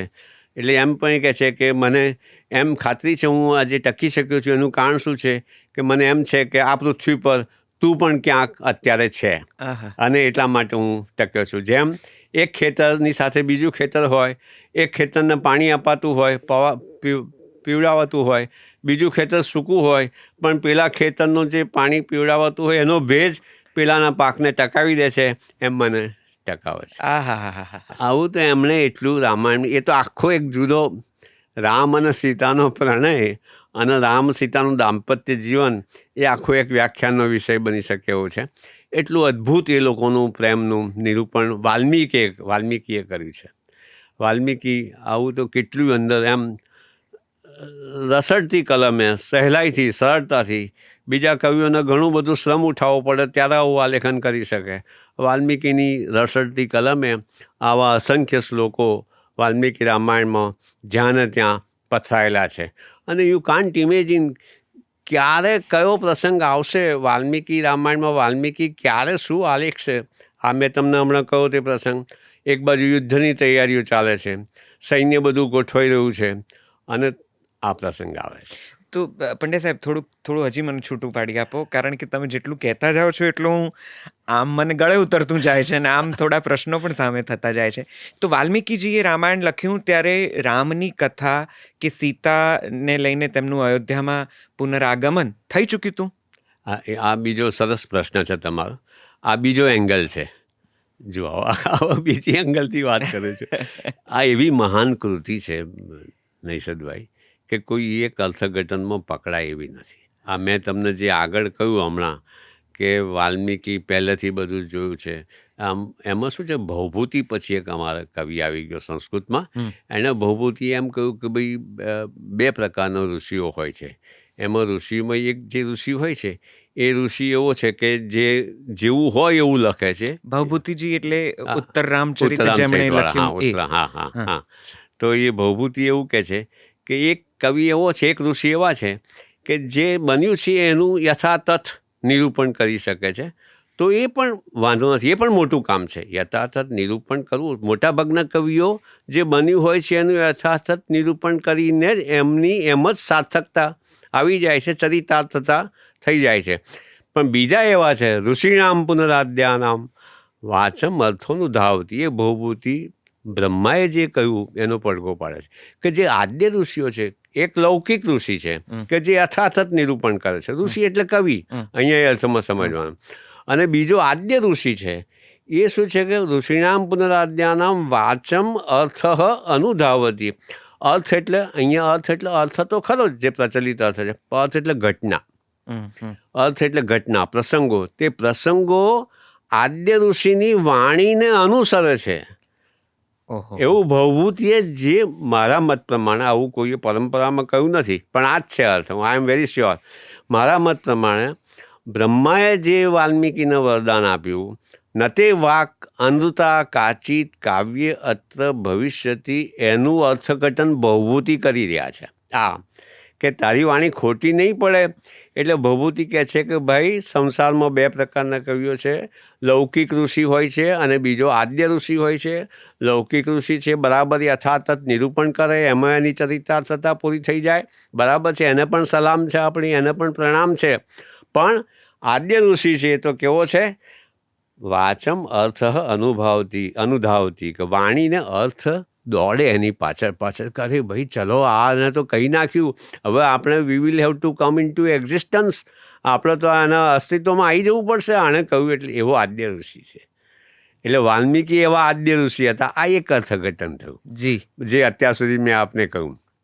બીજું અર્થઘટન જે હમણાં તમે જે પ્રશ્ન કર્યો એમાં કે સમકાલીન ન પણ હોય વાલ્મીકી, સમકાલીન ન હોય અને કેવળ કવિની જ આખી બધી આ યુક્તિ હોય, કવિનું જ આખું પ્રયોજન હોય, તદબીર હોય, કવિની સર્જનાત્મકતા હોય, હોઈ શકે, સાહિત્યમાં આવી બધી સર્જનાત્મકતા આવતી હોય છે. વાલ્મીકી એક વ્યક્તિ થઈ ગયા, રામ પણ એક વ્યક્તિ થઈ ગયા. હજુ એ પ્રસંગ તો આપણો બધો બાકી જ છે, આ બહુ મોટો સમય લેવું છે. રામ પણ એક વ્યક્તિ થઈ ગયા. Ram was A historical person, એક ઐતિહાસિક વ્યક્તિ થઈ ગયા. રામ આ ધરતી પર ચાલ્યા છે. હું થોડા સમય પહેલાં મેં હમણાં આપને કહ્યું તે પ્રમાણે અયોધ્યા ગયો તો મને એમ યાદ આવ્યા કરે, સ્મરણ થયા કરે કે અહીંયા રામ ચાલ્યા હશે, અહીં રામ ગયા હશે. એમ મને સતત એમ આઈ વોઝ થ્રિલ્ડ, એમ મને રોમાંચ થતો હતો. એટલે એવું થતું હતું. તો રામ પણ ઐતિહાસિક અને વાલ્મીકી પણ થઈ ગયા. પણ રામ ઐતિહાસિક વ્યક્તિ એવી વ્યક્તિ થઈ ગઈ, એવી જબરજસ્ત પ્રતાપી, પ્રભાવશાળી, આદર્શ, ઉદાત્ત, ચરિત્રવાન એવા પ્રકારની વ્યક્તિ થઈ ગઈ, જેના વિશે વાલ્મીકી શરૂઆતમાં પહેલાં જ સર્ગમાં, બાલકાંડનો સૌથી પહેલો સર્ગ, એમાં વાલ્મીકી નારદને પૂછે છે કે કોનું અસ્તિ સાંપ્રતમ લોકે ગુણવાન કશ્ચ વીર્યવાન. આ અત્યારેના સમયમાં કોઈ એવો વ્યક્તિ છે જે ગુણવાન છે, જે પરાક્રમી છે, જે કૃતજ્ઞ છે, દ્રઢવાક્ય છે, સત્યવાક છે, સાચું બોલનારો છે. પછી વાલ્મીકી શું ઉમેરે છે નારદને પૂછવામાં કે આવા ગુણો ધરાવતો કોઈ મનુષ્ય છે? અને નારદ એનો જવાબ આપે છે. નારદ કહે છે કે ભાઈ વાલ્મીકી, તમે તો બહુ લાંબી યાદી આપી, આવા બધા ગુણોથી યુક્ત કોઈ છે કે નહીં, પણ હું તમને કહું કે આવા ગુણોથી યુક્ત એવો એક મનુષ્ય છે, તેના વિશે તું સાંભળ. એટલે આ તમે જુઓ કે એટલે પ્રાચીન સમયમાં થઈ ગયેલી એક હિસ્ટોરિકલ, ઐતિહાસિક વ્યક્તિ વિશે વાલ્મીકી પૂછી રહ્યા છે અને નારદ જવાબ આપી રહ્યા છે. અને પછી એના વિશે વાલ્મીકીએ કથા લખી. એટલે એક મિથ, જેમ બહુ જ મોટી વ્યક્તિ, આવી અદ્ભુત વ્યક્તિ થઈ જાય, આપણે શું છે કે એના સમકાલીન હોઈએ તે વખતે આપણને ખબર ન પડે કે આટલી મોટી વ્યક્તિ આપણી વચ્ચે શ્વસે છે, આપણી વચ્ચે જીવે છે. ગયા પછી ખબર પડે કે ઓહો આવી હતી. જેમ હાથી, કેટલાક લોકો એવા હોય છે કે હાથી ચાલ્યો જાય, પગલું જોઈને ખબર પડે કે ઓહો હાથી ગયો. એટલે એવું છે આપણે તો. એવો માઇથોલોજી મીથ એટલી બધી રામની આજુબાજુ વિકસી, એ બધાને વાલ્મીકીએ ભેગી કરી. એણે પોતાની સર્જનાત્મકતાને કામે લગાડી અને પછી એણે આપણને અદ્ભુત, જગતને અદ્ભુત એવું એક મહાકાવ્ય રામાયણ આપ્યું. આ બીજો દૃષ્ટિબિંદુ. બિલકુલ. તો અહીંથી એક બીજો પ્રશ્ન. તો જ્યારે લક્ષ્મણજી સીતાને વાલ્મીકીજીના આશ્રમ સુધી છોડી ગયા અને પછી લવકુશ આવ્યા, તો હું એવું પામર બુદ્ધિ એવું સમજું કે ત્યારે રામાયણ ઘટી ચૂક્યું હતું અને આલેખન પણ થઈ ચૂક્યું હતું, બરાબર? તો લવકુશને પછીથી જે કથા પ્રાપ્ત થઈ, જેમાં સીતા પૃથ્વીમાં સમાઈ ગયાનો કદાચ ઉલ્લેખ છે, એ કદાચ વાલ્મીકીજીએ કવિની કલ્પનાની જેમ લખ્યું અને બ્રહ્માની વાણી પ્રમાણે કે બ્રહ્માના વચન પ્રમાણે તે એક્ઝિસ્ટન્સમાં પણ આવ્યું, એ સિદ્ધ પણ થયું. આવું આટલું સમજી શકાય? આટલો ખરો છું? પછી તમે ઉમેર્યું એટલે બચી ગયા. પેલી જે વાત બ્રહ્માની ભૂલવાની નથી આપણે. બિલકુલ બિલકુલ. કે એ પ્રમાણે પછી થયું, બન્યું છે બધું, બન્યું છે એ પ્રમાણે બન્યું છે. એટલે એ પ્રમાણે અદ્ભુત વસ્તુ છે. અરે નૈષદભાઈ, આજે અનુવાદ હું કરું છું અને કોરોના કાળ આવ્યો, મારું બહાર જવા આવવાનું બંધ થઈ ગયું. અમારી સોસાયટીમાં ઘણા બધાને કોરોના લાગ્યો. અમારું કુટુંબ એક એવું હતું કે અમે આમાંથી મુક્ત રહ્યા. અને એ સમયે મેં આખો અનુવાદ વાલ્મીકી રામાયણનો સમીક્ષિત આવૃત્તિનો 18,766 શ્લોકોનો અનુવાદ મેં પૂરો કર્યો.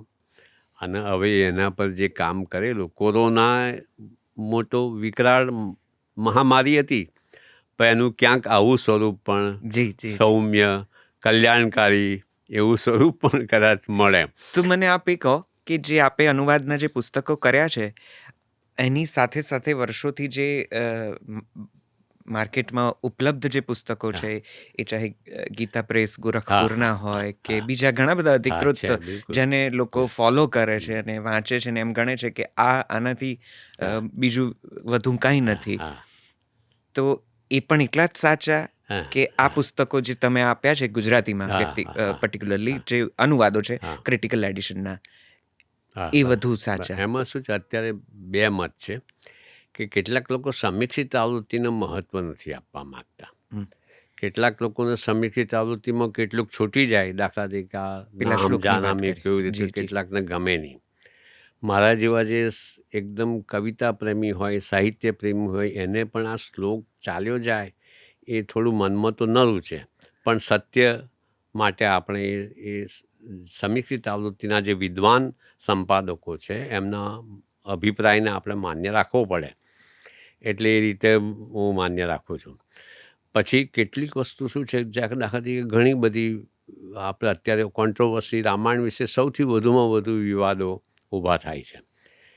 ઘણા દાખલા તરીકે રામ માંસ ખાતા હતા કે નહીં, એવો પણ વિવાદ ઘણીવાર ઊભો થાય છે. એટલે એવા બધા, પછી રામે સીતાનો ત્યાગ કર્યો એ ઘણા લોકોને ગમતું નથી. એટલે સ્ટોરી છે, વાર્તા છે તમારી સામે, પણ કેટલાક ફેમિનિસ્ટ છે, દાખલા તરીકે કેટલાક જે ફેમિનિસ્ટ નારીવાદીઓ છે, એ લોકો રામ એવું સમજે છે કે રામે સીતાનો બહુ અન્યાય કર્યો છે. એટલે ઘણીવાર એ લોકો આવી આઈડિયોલોજીના આધારે પણ રામને ઉતારી પાડવામાં, રામની નિંદા કરવામાં પાછો વાળીને જોતા નથી. એવા કાવ્યો પણ એવા લખાયા છે કે જેમ સીતા તમે રામની તોલે ના આવો, એવું આપણે ગુજરાતીમાં પ્રખ્યાત કાવ્ય છે. તો આવા તો ઘણા કાવ્યો છે, એવું બધું છે જ. એટલે એ બધું શું છે કે આ પ્રકારની જે છે. અચ્છા, બીજું શું છે કે નૈષદભાઈ, બીજું એક આઈડિયોલોજીની પ્રમાણે વાલ્મીકી આદિ કવિ અને રામાયણ, વાલ્મીકી રામાયણ આદિ કાવ્ય, એ પોઝિશનને કેટલાક લોકો માન્ય નથી રાખતા, એ સ્વીકારવા તૈયાર નથી કે એને આદિ કવિનું સ્ટેટસ મળે વાલ્મીકીને, અને વાલ્મીકી રામાયણને આદિ કાવ્યનું સ્ટેટસ મળે.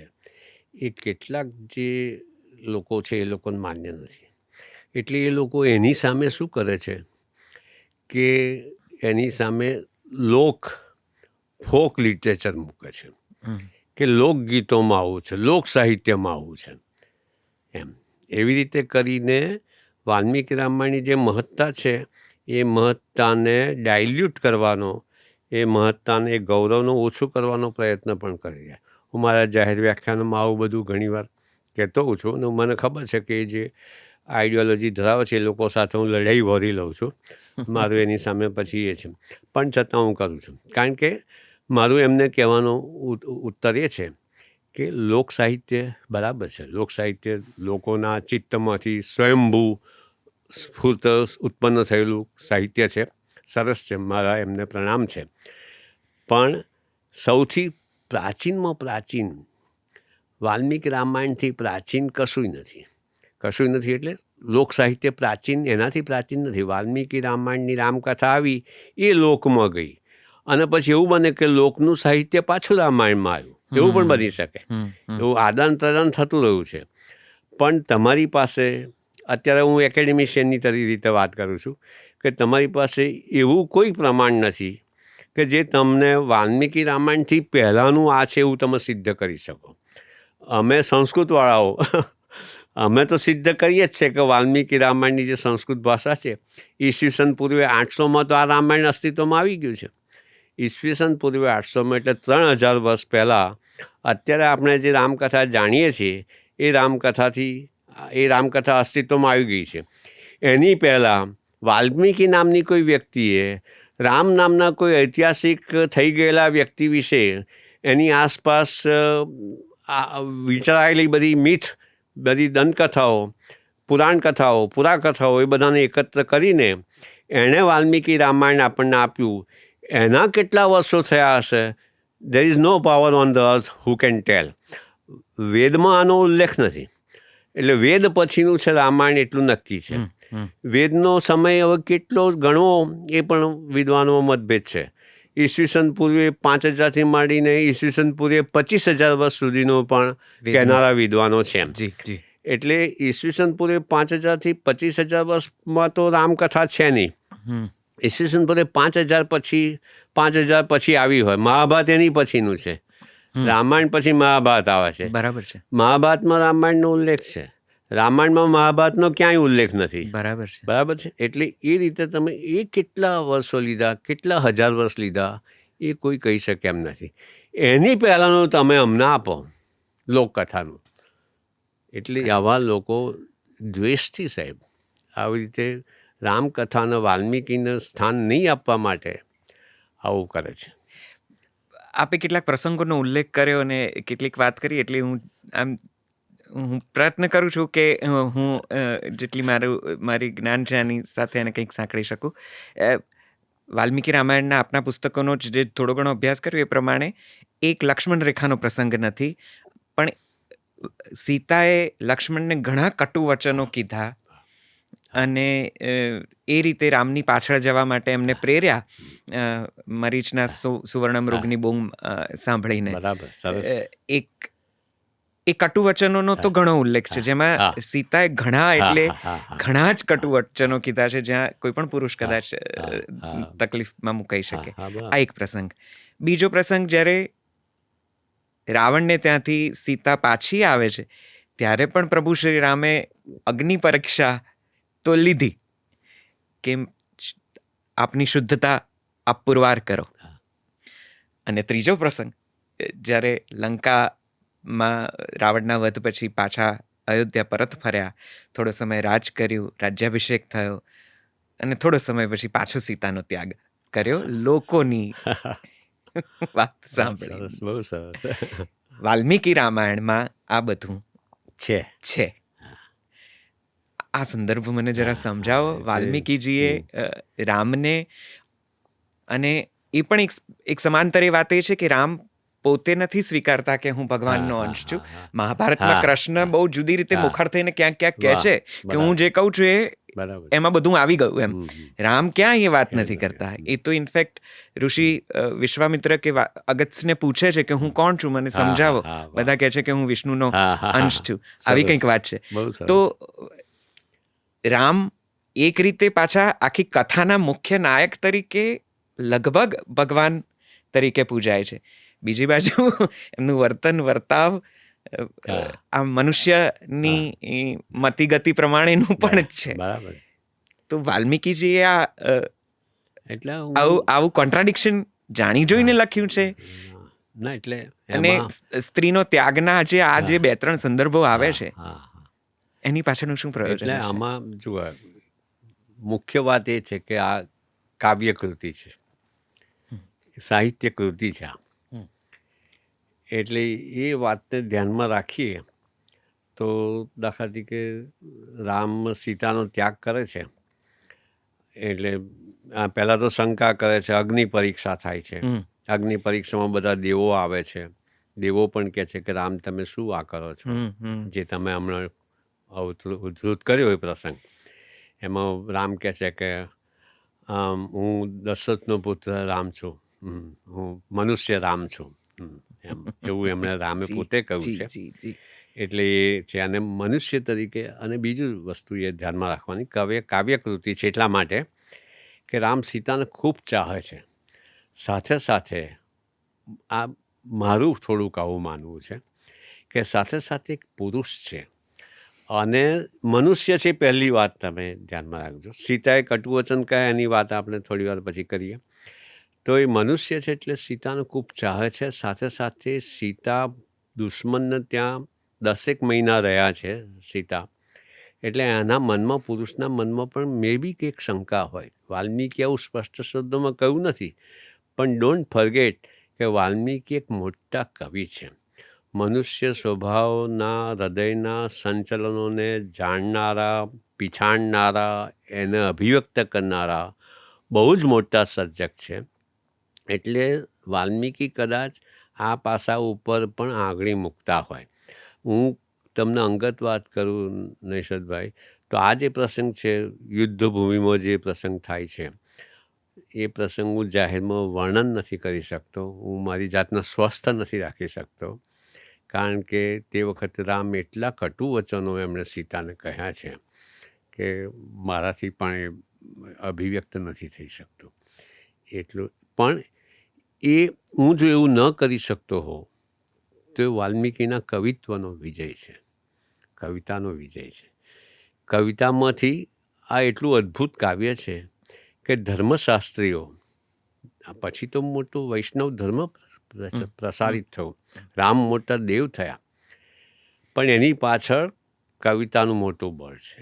આટલી બધી રામ પૂજા, રામ ભક્તિ એટલી પ્રચલિત થઈ, એના બીજા પણ કારણો હશે, પણ સૌથી મોટું કારણ કે વાલ્મીકી રામાયણ એવું જબરજસ્ત આવ્યું, પ્રજાના માનસ પર રામકથાએ એવો કબજો લઈ લીધો કે એમાંથી જે કેવળ સાહિત્ય કૃતિ ન રહેતા એક ધર્મગ્રંથ બની રહ્યો, એક સંસ્કૃતિ ગ્રંથ બની રહ્યો. આપણા દેશની વાત કરીએ તો ભારતીય સંસ્કૃતિનો પર્યાય બની ગયો રામકથા. આપણે ત્યાં બીજા ઘણા ગ્રંથો છે, પણ કોઈ આની તોલે આવી શકે એમ નથી. એટલું મોટું રામાયણનું પ્રદાન છે. એટલે એક કાવ્યકૃતિ છે, આપણે ભૂલી જઈ અને પછી રામને કોઈ આઈડિયોલોજીથી તમે સાહિત્યને મૂલવવા જાઓ તો આવા દોષો ઊભા થવાના જ છે. એટલે એક જે પેલો પ્રચલિત વર્ગ છે કે જે એમ કહે છે કે મારા રામ તમે સીતાજીની તોલે ન આવો, બરાબર છે, એ સાચું તો ખરું. એટલે એ રીતે સાચું, કવિતાની દ્રષ્ટિએ, કાવ્યત્વની દ્રષ્ટિએ યુ કેન. અને એવું રામાયણમાં, વાલ્મીકી રામાયણમાં તો ઠેર ઠેકાણે વાલ્મીકીએ રામને મનુષ્ય તરીકે, દાખલા તરીકે સીતા તમે જે કહ્યું એમાં પણ જો બહુ અદ્ભુત વાલ્મીકીએ જે આલેખન કર્યું છે. એ લક્ષ્મણને કહે છે કે તમે તમારા ભાઈની મદદે જાઓ, તમારી વૃત્તિ સારી નથી, તમે મારા માટે અહીં પાછળ આવ્યા છો, એમ ભરતે તમને મોકલ્યો છે, આવું બધું. પણ એટલે મેં પણ એ સાંભળ્યું છે કે સીતા એમ કહે છે કે તમારી દ્રષ્ટિ મારી પર છે, એટલે તમે રામની મદદે જતા નથી ને તમને એવી ઈચ્છા છે કે એ ત્યાં મૃત્યુ પામે ને બરાબર છે, તમે મને પ્રાપ્ત કરી શકો. એટલે જો કહ્યું છે, અંદર કહ્યું જ છે, વાલ્મીકીએ લખ્યું છે. એટલે બીજું ફરી પાછું કવિતા કૃતિ છે, વાલ્મીકી કલ્પનાના માણસ છે, કલ્પનાના સર્જક છે. મોટી રામકથા આપી, સાથે વાસ્તવિકતા. એક સ્ત્રી કેટલી હદે જઈ શકે, એ સ્ત્રી જ્યારે વેનેવર સી ઇઝ કોર્નર્ડ તો એ સીતા જેવા આવા મોટા, સીતા તો અદ્ભુત છે, એના વિશે તો આજે આપણે વાત કરવાનો અવસર જ નહીં મળે. સીતાનું પાત્ર એટલે ભૂલી જાઓ બીજા બધા સીતાઓ. સીતા જેવું પાત્ર બીજા કોઈ રામાયણમાં નથી. એ સીતાની જો વાત કરવા બેસો તો બીજું એક વ્યાખ્યાન જાય. એવા સીતા વાલ્મીકીએ આલેખ્યા છે. એ સીતા શા માટે કહે છે? એના મનમાં ફક્ત, તમે જો સીતાના દૃષ્ટિબિંદુથી સમજો તો સીતાને ફક્ત અત્યારે એમ છે કે પોતાના પતિ ભયમાં છે, એના પ્રાણ જોખમમાં છે. એને ગમે તેમ કરીને સીતાને લક્ષ્મણને પાછળ મોકલ. લક્ષ્મણ બહુ બળવાન છે. લક્ષ્મણ કહે છે કે રામને કશું ન થાય, રામના ત્રિભુવનમાં પણ કોઈ એની સામે ઊભા રહી શકે એમ. લક્ષ્મણ કહે છે, પણ સીતા આ સમયે, આ ઘડીએ સીતા એવી વાત સાંભળવા, સમજવા તૈયાર નથી. અને જો લક્ષ્મણને મોકલવો જ હોય તો એને છેવટનું જે સીતાને શોભે નહીં, અને લક્ષ્મણના મનમાં તો કદી એવો વિચાર આવે જ નહીં, છતાં પણ એ છેવટનું અલ્ટિમેટ બ્રહ્માસ્ત્ર જેવું કહે છે, તમે મારા માટે જ આવ્યા છો, એટલે જ નથી જતા એમ કરીને. અને પછી મિત્રો, આ તો બધું અંદરની બધી એવી વાત છે. વાલ્મીકીએ તો એટલી સરસ રીતે કર્યું છે કે એ જ્યારે જાય છે ને લક્ષ્મણ, તો આમ જોતા જોતા જાય છે. એમ સીતા જ્યાં આશ્રમમાં છે, આ ઝૂંપડીમાં રહે છે, ત્યાં આમ જોતા જાય છે. એમ છેવટ સુધી એને તો જવું જ નથી, પણ એને એવા વચન બાણ હમણાં માર્યા છે સીતાએ કે જવું પડે છે. પણ સીતાનું એ દૃષ્ટિબિંદુ સમજી શકાય એવું છે કે એને ગમે તેમ કરીને લક્ષ્મણને મોકલવા છે. અત્યારે પેલા લક્ષ્મણ કહે કે એનો કોઈ હણી શકે એમ નથી, કોઈ એની સામે ઊભું રહી શકે એમ નથી. એ બધી વાતો સમજવા માટે સીતા તૈયાર જ નથી. તો ઇઝ ઇટ નોટ? આપણે એવું સમજી નથી શકતા? આપણે બિલકુલ એ દૃષ્ટિબિંદુ સમજી શકીએ એમ છે. આ મારું દૃષ્ટિબિંદુ છે કે સીતા ગમે તેમ કરીને એનું, અને એનું કાર્ય સિદ્ધ થાય છે. પછી બીજા એક ટીકાકાર છે. એ ટીકાકાર, આમાં બીજું નૈષદભાઈ, રામાયણ પર ટીકાઓ મળે છે. 3 ટીકાઓનું આ પુસ્તક છે. બીજી 7 ટીકાઓ લખાયેલી છે. એમાંના એક ટીકાકાર છે ભૂષણ કરીને, ગોવિંદરાજ કરીને ટીકાકાર છે, એની ભૂષણ ટીકા. એ શું કહે છે આ પ્રસંગે? એ એમ કહે છે કે સીતાએ આવું કહ્યું, પણ લક્ષ્મણે કહે છે જવું નહોતું જોઈતું, આજુબાજુ જ રહેવું જોઈતું હતું. કે તમે જુઓ કેટલું સરસ ટીકાકાર. એને અંદર એવા પ્રકારનો શબ્દો છે સંસ્કૃતના કે એમણે ખરેખર ત્યાં આમ આજુબાજુ, પછી પેલો રાવણ આવે તો પ્રગટ થઈ જવાનું એમ. પછી થોડી વારમાં જ રાવણ આવે છે ત્યાં. પણ ટીકાકાર આવું લખે છે કે એણે જવું નહોતું જોઈતું. પણ આ દૃષ્ટિબિંદુ મેં જે કહ્યું તે પ્રમાણે કે સીતાને એની હાવ ગમે તેમ કરીને મોકલવા જતા. રામને માટે સૌથી પ્રિય છે, એટલે ગમે તે કોઈને ગમે તે કહેતા અચકાય નહીં. સ્ત્રી પોતાના પતિને અને પોતાના પ્રિયતમને એટલું ચાહતી હોય કે પછી આ બધું ભૂલી જાય કે કોને કહી રહી છે, લક્ષ્મણ જેવાને કહી રહી છે. તો આવી રીતે સમજવું જોઈએ, હું માનું છું. તો બિલકુલ વાલ્મીકી એકદમ ઉચ્ચતમ કલાકાર સિદ્ધ થાય છે. આ પ્રસંગમાં જે સીતાએ વચનો કહ્યા અને લક્ષ્મણનું જે વર્તન હતું, એમાં વાલ્મીકી બહુ જ મોટો કલાકાર, અદ્ભુત કલાકાર તરીકે સિદ્ધ થાય છે. સીતાના પાત્રની વાત કરીને તમે અનુવાદની આટલી મહાન પ્રક્રિયામાંથી તમે પસાર થયા છો. બીજા કયા પાત્રો છે કે કયો એવો એક, કે પહેલા પાત્ર સુધી જ રહું, કયું એવું પાત્ર છે જે તમને રામાયણની આખી આ મહાગાથામાંથી તમને મળ્યું છે કે જે તમને ખૂબ પ્રાણપ્રિય થઈ પડ્યું છે, કે તમારા દિલની ખૂબ નજીક રહ્યું છે? કયું પાત્ર? મૂળ તો રામ જ છે મારા માટે. રામ એવું પાત્ર છે, એવું અદ્ભુત પાત્ર છે, એટલું અભિજાત પાત્ર છે, એટલું સૌજન્યભર્યું પાત્ર છે કે આપણે કલ્પી ન શકીએ. એનું એક નાનું ઉદાહરણ આપી દઉં, વધારે આપણે વિગતમાં નહીં જઈએ. નાનું ઉદાહરણ શું કે જો રાવણ હણાઈને પડ્યો છે, એનું શબ રણભૂમિમાં છે, અને રામ હનુમાનજીને કહે છે કે જાઓ સીતાને જઈને ખબર આપો. બરાબર? એટલા બધું તે વખતે જે આ તો સંસ્કૃત ભાષા પણ એવી સરસ છે, એટલી બધી સૈકાઓની, સંસ્કારિતાની સૌરભ એમાં ભરેલી છે સંસ્કૃતમાં. રામ ત્યાં શું કહે છે એવું નથી કહેતા, મેં રાવણને હણ્યો છે. એ કહે છે કે લક્ષ્મણની શૂરવીરતાથી, સુગ્રીવના સૈન્યની મદદથી, વિભીષણના માર્ગદર્શનથી આપણે રાવણને હણ્યો છે અને તમે આ સમાચાર જઈને આપો. બીજું કોઈ પાત્ર એમની જગ્યાએ હોત તો એમ કહે કે મેં રાવણને હણ્યો છે, હું હણ્યો, મેં મારી નાખ્યો છે. બધો યશ એ આજુબાજુના જે પાત્રો છે એને આપે છે. પછી જુઓ બીજી વાત, તમે જે આગળ કહી એની વાત, હનુમાનને એમ નથી કહેતા રામ કે જાઓ જઈને સીતાને લઈ આવો. એમ કહે છે કે સીતાને સમાચાર આપો કે આવું થયું છે. આ પણ તમે જો બહુ મોટી વસ્તુ છે આટલી વાતમાં, એમના જે હૃદયમાં જે ચાલતું હશે બધું. વાલ્મીકી કેવળ નિર્દેશ કરે છે, અથવા તો આપણે જેટલું આપણી ભાવકની સરળતા અને જેટલું આપણે પકડી શકીએ એટલું પકડી શકીએ, એટલે એ થયું. પછી હનુમાનને શું કહે છે રામ? તો જો એમણે બીજી એક ઘટના યાદ રાખવા જેવી છે કે થોડો સમય પહેલાં રાવણ જીવતો છે અને તે સમયે રામે વિભીષણનો રાજ્યાભિષેક કર્યો છે. થોડાક સમય પહેલાં, એકાદ દિવસ પહેલાં થયું હશે. તો રાજ્યાભિષેક કર્યો છે એટલે રામ છે, હનુમાનજી કહે છે કે તમે જઈને સીતાને ખબર આપો, પણ વિભીષણમ અનુજ્ઞાય, વિભીષણની રજા લઈને જજો. આ રામ છે, આ અભિજાત જે કહેવાય વ્યક્તિત્વ. નહીં તો રામે તો વિભીષણનો રાજા બનાવ્યો છે. આખી ઘટનાઓ બની એમાં મૂળમાં તો રામ છે. બીજું કોઈ વ્યક્તિ હોય તો કે હવે એની શું રજા, મેં તો એનો રાજા બનાવ્યો છે. આ રામનું સૌજન્ય છે. દશરથને 350 રાણીઓ, 3 રાણીઓ મુખ્ય અને બીજી 350 રાણીઓ છે એવું વાલ્મીકી રામાયણ કહે છે. વનમાં જાય છે, દશરથ રાજા બધી 350 રાણીઓને બોલાવે છે. રામ કહે છે કંઈ ભૂલચૂક થઈ હોય તો મારી માફ કરજો, ક્ષમા કરજો, એમ કરીને જાય છે.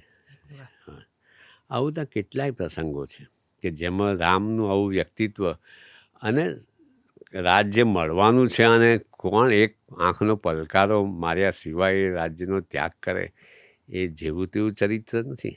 એ અદ્ભુત વાત છે ને. એ કોઈ સામાન્ય માણસની તો તાકાત જ નથી. એવું રામ કરી શકે છે. અને રામ આ અને પાછા સાથે પોતાનું મનુષ્યત્વ, એટલે હું તો એવું માનું છું કે વાલ્મીકીએ મનુષ્યત્વને સેલિબ્રેટ કર્યો છે, એનો ઉજાગર કર્યો છે કે માણસમાંથી દેવ બનવું હોય તો જુઓ આ રામ.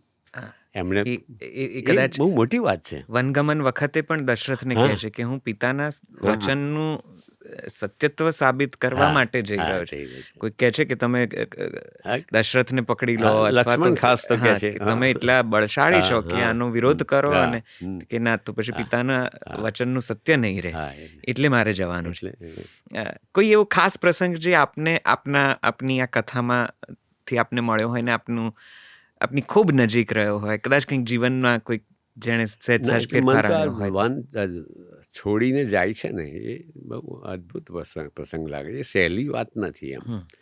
એ આમ આપણે ખરેખર જોઈએ તો આપણે શું રામકથા એટલી બધી પરિચિત છે ને કે રામકથા અને રામાયણ ને આ બધું, એટલે આપણને એ પ્રસંગોનું ખરેખર ઘણીવાર કેટલું એનું ગાંભીર્ય અને મહત્ત્વ છે સમજાતું નથી હોતું. પણ રાજ્ય છોડી દઉં, આવતીકાલે રાજા બનવાના છે અને નથી, તે he is not the king, એ રાજકુમાર રહ્યા નથી, અને છતાંય આ રીતે જવું એ કંઈ સહેલી વાત નથી. સીતા આ રીતે ચાહ્યા કરે, રાવણની બંદી બની રહ્યા છે. સીતા પણ તમે સીતાનું પાત્ર જુઓ, કેવા સીતા છે, અદ્ભુત સીતા છે. પંડ્યા સાહેબ, કેટલાય વાલ્મીકીજીના રામાયણમાં જે મેં થોડુંક વાંચ્યું એ પ્રમાણે ઘણી જગ્યાએ આપે પણ લખ્યું છે કે કેટલીક કથાઓ બહુ કન્ફ્યુઝનમાં ચાલે છે. ખાસ કરીને બાલકાંડમાં જ્યારે વિશ્વામિત્ર સાથે તાડકાનો વધ થાય છે અને એ પછી મિથિલા નગરી તરફ એ લોકો પ્રયાણ કરે છે, અને ત્યાં ઘણી બધી કથા, ઇક્ષ્વાકુ રાજાની કથા, ત્રિશંકુ રાજાની કથા હોય, વિશ્વામિત્રની પોતાની કથા, કામધેનુ ગાયની કથા, અને બીજી ઘણી સગર રાજાની કથા, ભાગીરથીની, ગંગા અવતરણની કથા. આ બધી કથાઓમાં ગૌતમ, અહલ્યાની કથા, બધી જ ત્યારે જ લગભગ આવે છે. અને તમે જ ક્યાંક લખ્યું છે કે આ બધી હાઇપોથેટિકલી એન્ટરટેનિંગ સ્ટોરીઝ લાગે છે, ક્યાંક એકબીજા સાથે મેળ પણ નથી ખાતી સમય કે સ્થિતિની દ્રષ્ટિએ. પણ વાલ્મીકીજીએ લખી છે ને અવળસવળ એમની વાણી ચાલ્યા કરે છે, જાણે કે કથા ભરાઈ રહી છે. એનું કદાચ બહુ ના, એટલે એમાં શું છે કે જો એ જે તે સમયના વાલ્મીકી તો એક નામ છે, એમ સમજો ને, આપણી આગળ એક નામ છે. એ વ્યક્તિ આ કરવા બેઠો છે, બધું સંગ્રહ કરવા બેઠા. જેમ મહાભારતમાં થયું, મહાભારતમાં કેટલીય કથાઓ, કૌરવ પાંડવોનું યુદ્ધ તો એક વાર્તા છે, પણ એની આસપાસ કેટલું બધું છે. ઓહો, કથાઓનો ભંડાર છે. એટલે તે સમયે જે બધું પ્રચલિત હતું એ બધું સાચવી લેવાનો પણ આ પ્રયત્ન જે તે કવિ છે એને આપણે હવે સંગ્રાહક પણ કહી શકીએ, બરાબર, કે જે બધું સાચવી રાખવા માગે છે. એટલે એણે તે સમયે, વાલ્મીકી એક નામ છે, એણે એ સમયે જોયું કે આ બધું પ્રચલિત છે અને રામાયણ હતું, મહાભારત હતું તો સચવાઈ રહ્યું.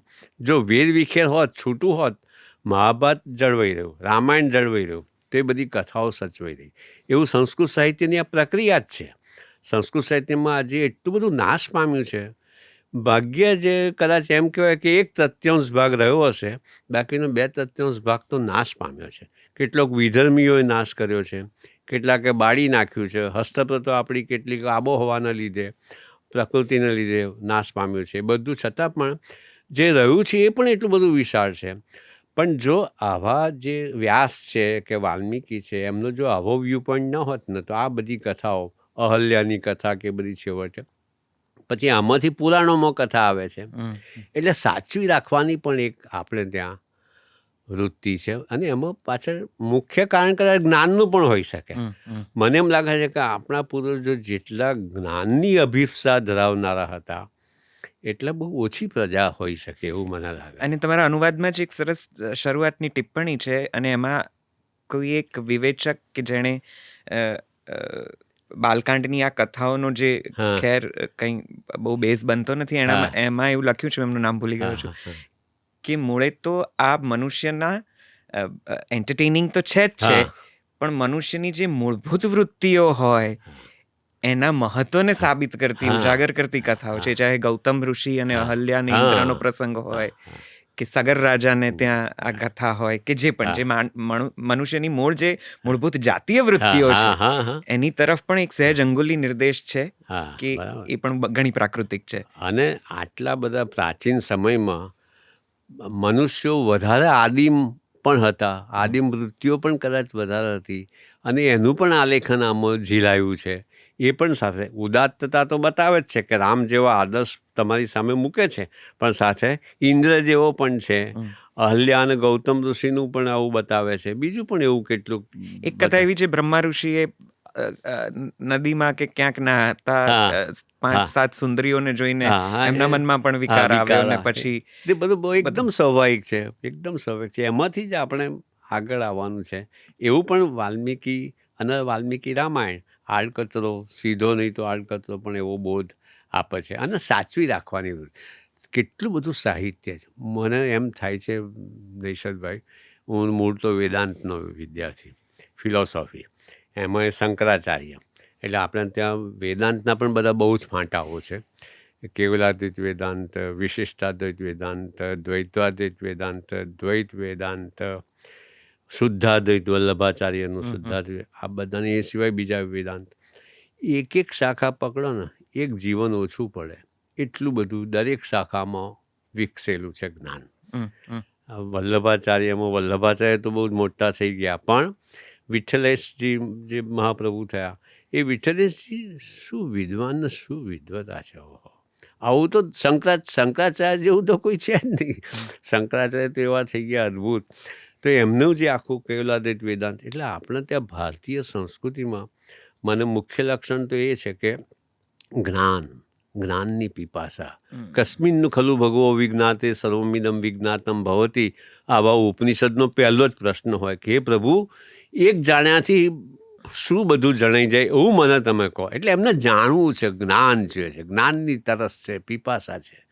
આપણા દેશની પ્રજા પૂર્વજો સિવાય મને નથી લાગતું કે આટલું બધું જ્ઞાન બીજા કોઈને એની જિજ્ઞાસા હોય.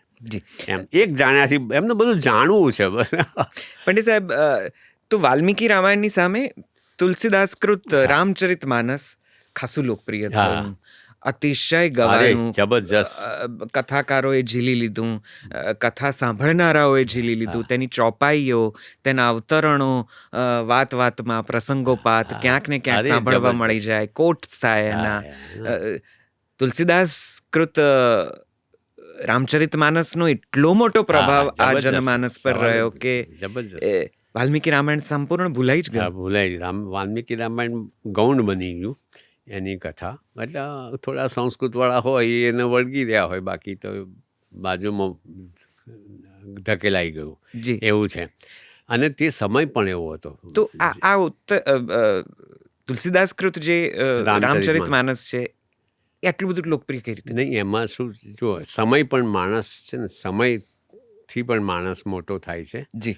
એટલે જે સમયે તુલસીદાસનું રામચરિતમાનસ, એટલે જે સમયે તુલસીદાસ થયા, એટલે ઘણા કેટલાક સારા જે ઇતિહાસકારો છે એમણે એવું પણ કહ્યું છે, આપણે એમ કહીએ છીએ કે અકબરના સમયમાં તુલસીદાસ થયા.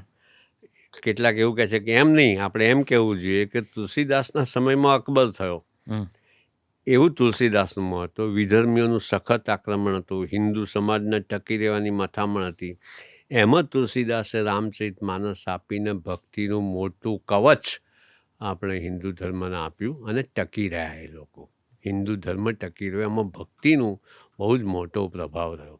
તુલસીદાસે બહુ જ મોટું કામ કર્યું અને લોકભાષામાં કર્યું. સંસ્કૃત છે પણ સંસ્કૃત તો લોકભાષાથી લોકોથી તો દૂર પડી ગયેલું, વિખૂટું. પણ સંસ્કૃત ભાષા અઘરી, બધું આને એક વચન, દ્વિવચન, બહુવચન, કેટલાય બધા અપવાદો, એટલે એ બધાને તો ફાવે નહીં. અને હજારો વર્ષ થઈ ગયા ને સંસ્કૃત આ, એટલે આ ખૂબ લોકપ્રિય થઈ ગયું. એના જેવો જોટો બીજો કદાચ દુનિયાના સાહિત્યમાં નહીં મળે એવું તુલસીદાસનું રામચરિતમાનસ.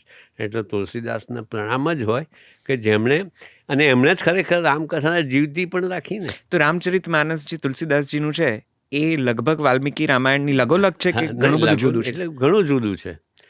તુલસીદાસ, મેં કહ્યું રામકથા પોતાના સમયનું પ્રતિબિંબ પાડે બનીને છે. રહી. હા. એટલે તુલસીદાસનો જે સમય હતો, તુલસીદાસના સમયમાં આપણો સમાજ આખો દિનહીન થઈ ગયેલો, આપણે કૌવત ગુમાવી ચૂકેલા. એટલે એમાં તમે જોશો કે સીતાનું પાત્ર દિનહીન, રોતલ, રડતું જ પાત્ર હોય.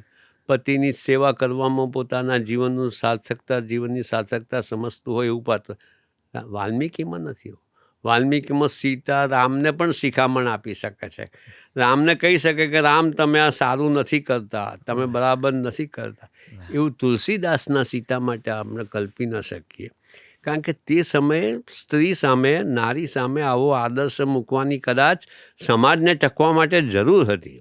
એટલા માટે, એટલે જે તે સમાજ, જે તે સમયનો સમાજ, એ સમાજનું પ્રતિબિંબ રામકથામાં ઝીલાય છે.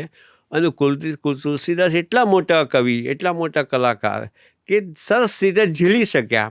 એટલે રામચરિતમાનસને લોકભાષામાં હતું. એટલે ત્યાં સામાન્ય અલ્પ શિક્ષિત માણસ પણ તુલસીદાસની ચોપાઈઓને ઉદ્ધૃત કરી શકે છે. સંસ્કૃત તો આજે આખા દેશમાં, મેં ના કહ્યું તમને, કોણ વાલ્મીકી રામાયણ વાંચતું હશે? બહુ જ ઓછા લોકો વાંચતા હશે સંસ્કૃત ને બધું એવું. એટલે તુલસીદાસ એ પ્રમાણે રામકથાને જીવંત રાખી અમે. એટલે એ પણ મોટી વાત છે.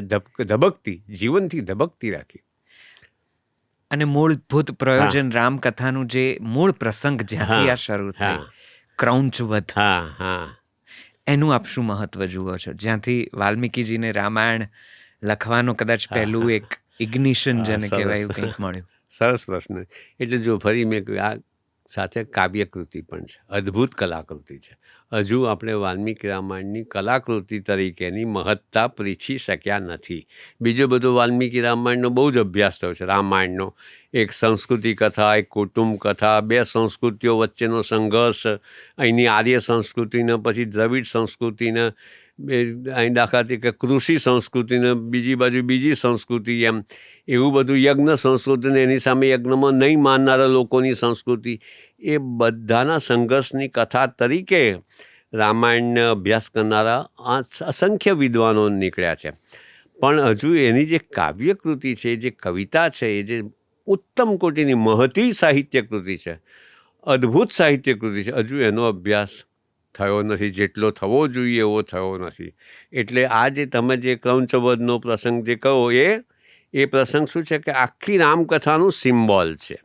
એ વાલ્મીકીએ પોતાની જે ચેતનામાં જે સિમ્બોલને જે રીતે એણે ગ્રહણ કર્યું વાલ્મીકીએ અને જે રીતે આલેખ્યું, તમે જુઓ કેટલું અદ્ભુત ક્રૌંચી અને એક પક્ષીનો વધ થાય છે, બીજી બાજુ રામ સીતાનું રાવણ જે છે અપહરણ કરી જાય છે, એ વ્યાધ જ છે ને. અને આ બંને એકબીજાને પુષ્કળ ચાહતા, બંનેને એક વિખૂટા પાડી દે છે અને વલવલતા વિયોગમાં અને વિરહમાં અને વિલાપ કરતા હંમેશા. કદી જો બીજી વસ્તુ રામ સીતા કદી ઓછામાં ઓછો સમય એ સુખી છે, એમને દુઃખ જ મળ્યું છે. ભવભૂતિ પછીના સમયમાં થઈ ગયેલો એમ કહે છે કે દુઃખ સંવેદના એવ રામે ચૈતન્ય માહિતમ. દુઃખનો જ અનુભવ કરવા માટે રામમાં ચૈતન્ય મૂકવામાં આવ્યું છે, એવું ભવભૂતિએ કહ્યું. એ ભવભૂતિ આખા રામાયણનો સાર પામી ગયો છે, એણે આવું કહ્યું. એટલે રામ અને સીતા એકબીજાને પુષ્કળ ચાહે છે પણ સાથે ખૂબ દુઃખી છે. ભાગ્યે જ બહુ ઓછામાં ઓછો સમય સુખી રહ્યા છે. એ થોડો સમય જે 13 વર્ષ જે રહ્યા એમના, એમાં થોડો સમય એ સુખી હશે. ભલે વનમાં હતા, વનજીવન હતો, પણ બંને એકબીજાની સમીપતા, એકબીજાનું સાનિધ્ય, એનો આનંદ મેળવતા હતા. પછી એ રાજગાદી મેળવ્યા પછી તો સુખી રહ્યા જ નથી અને કાયમ માટે તડપતા રહ્યા છે. એટલે મિત્રો, એટલે નિષદભાઈ, રામાયણ એવી કથા છે કે મનુષ્યને સુખ મળી શકે એવી આ જગતની રચના જ નથી, એવું કદાચ રામાયણનો કવિ કહેતો હોય. આનાથી આગળ આપણે શું કહી શકીએ? એવી કથા છે. વાહ વાહ, ખૂબ ખૂબ ખૂબ આભાર સાહેબ વિજયભાઈ, આપનો અતિશય આભાર વ્યક્ત કરું છું. આનાથી વિશેષ હવે મને તમે એવું એક સ્ટેટમેન્ટ આપી દીધું છે કે મને એમ થાય કે આનાથી આગળ હું શું પૂછું.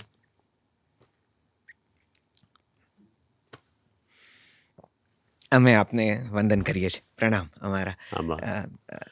હજી જે પૂછવાનું રહી જાય છે, મને એમ લાગે છે કે આપણે ક્યારેક બીજી વાર પાછા ભેગા થઈશું.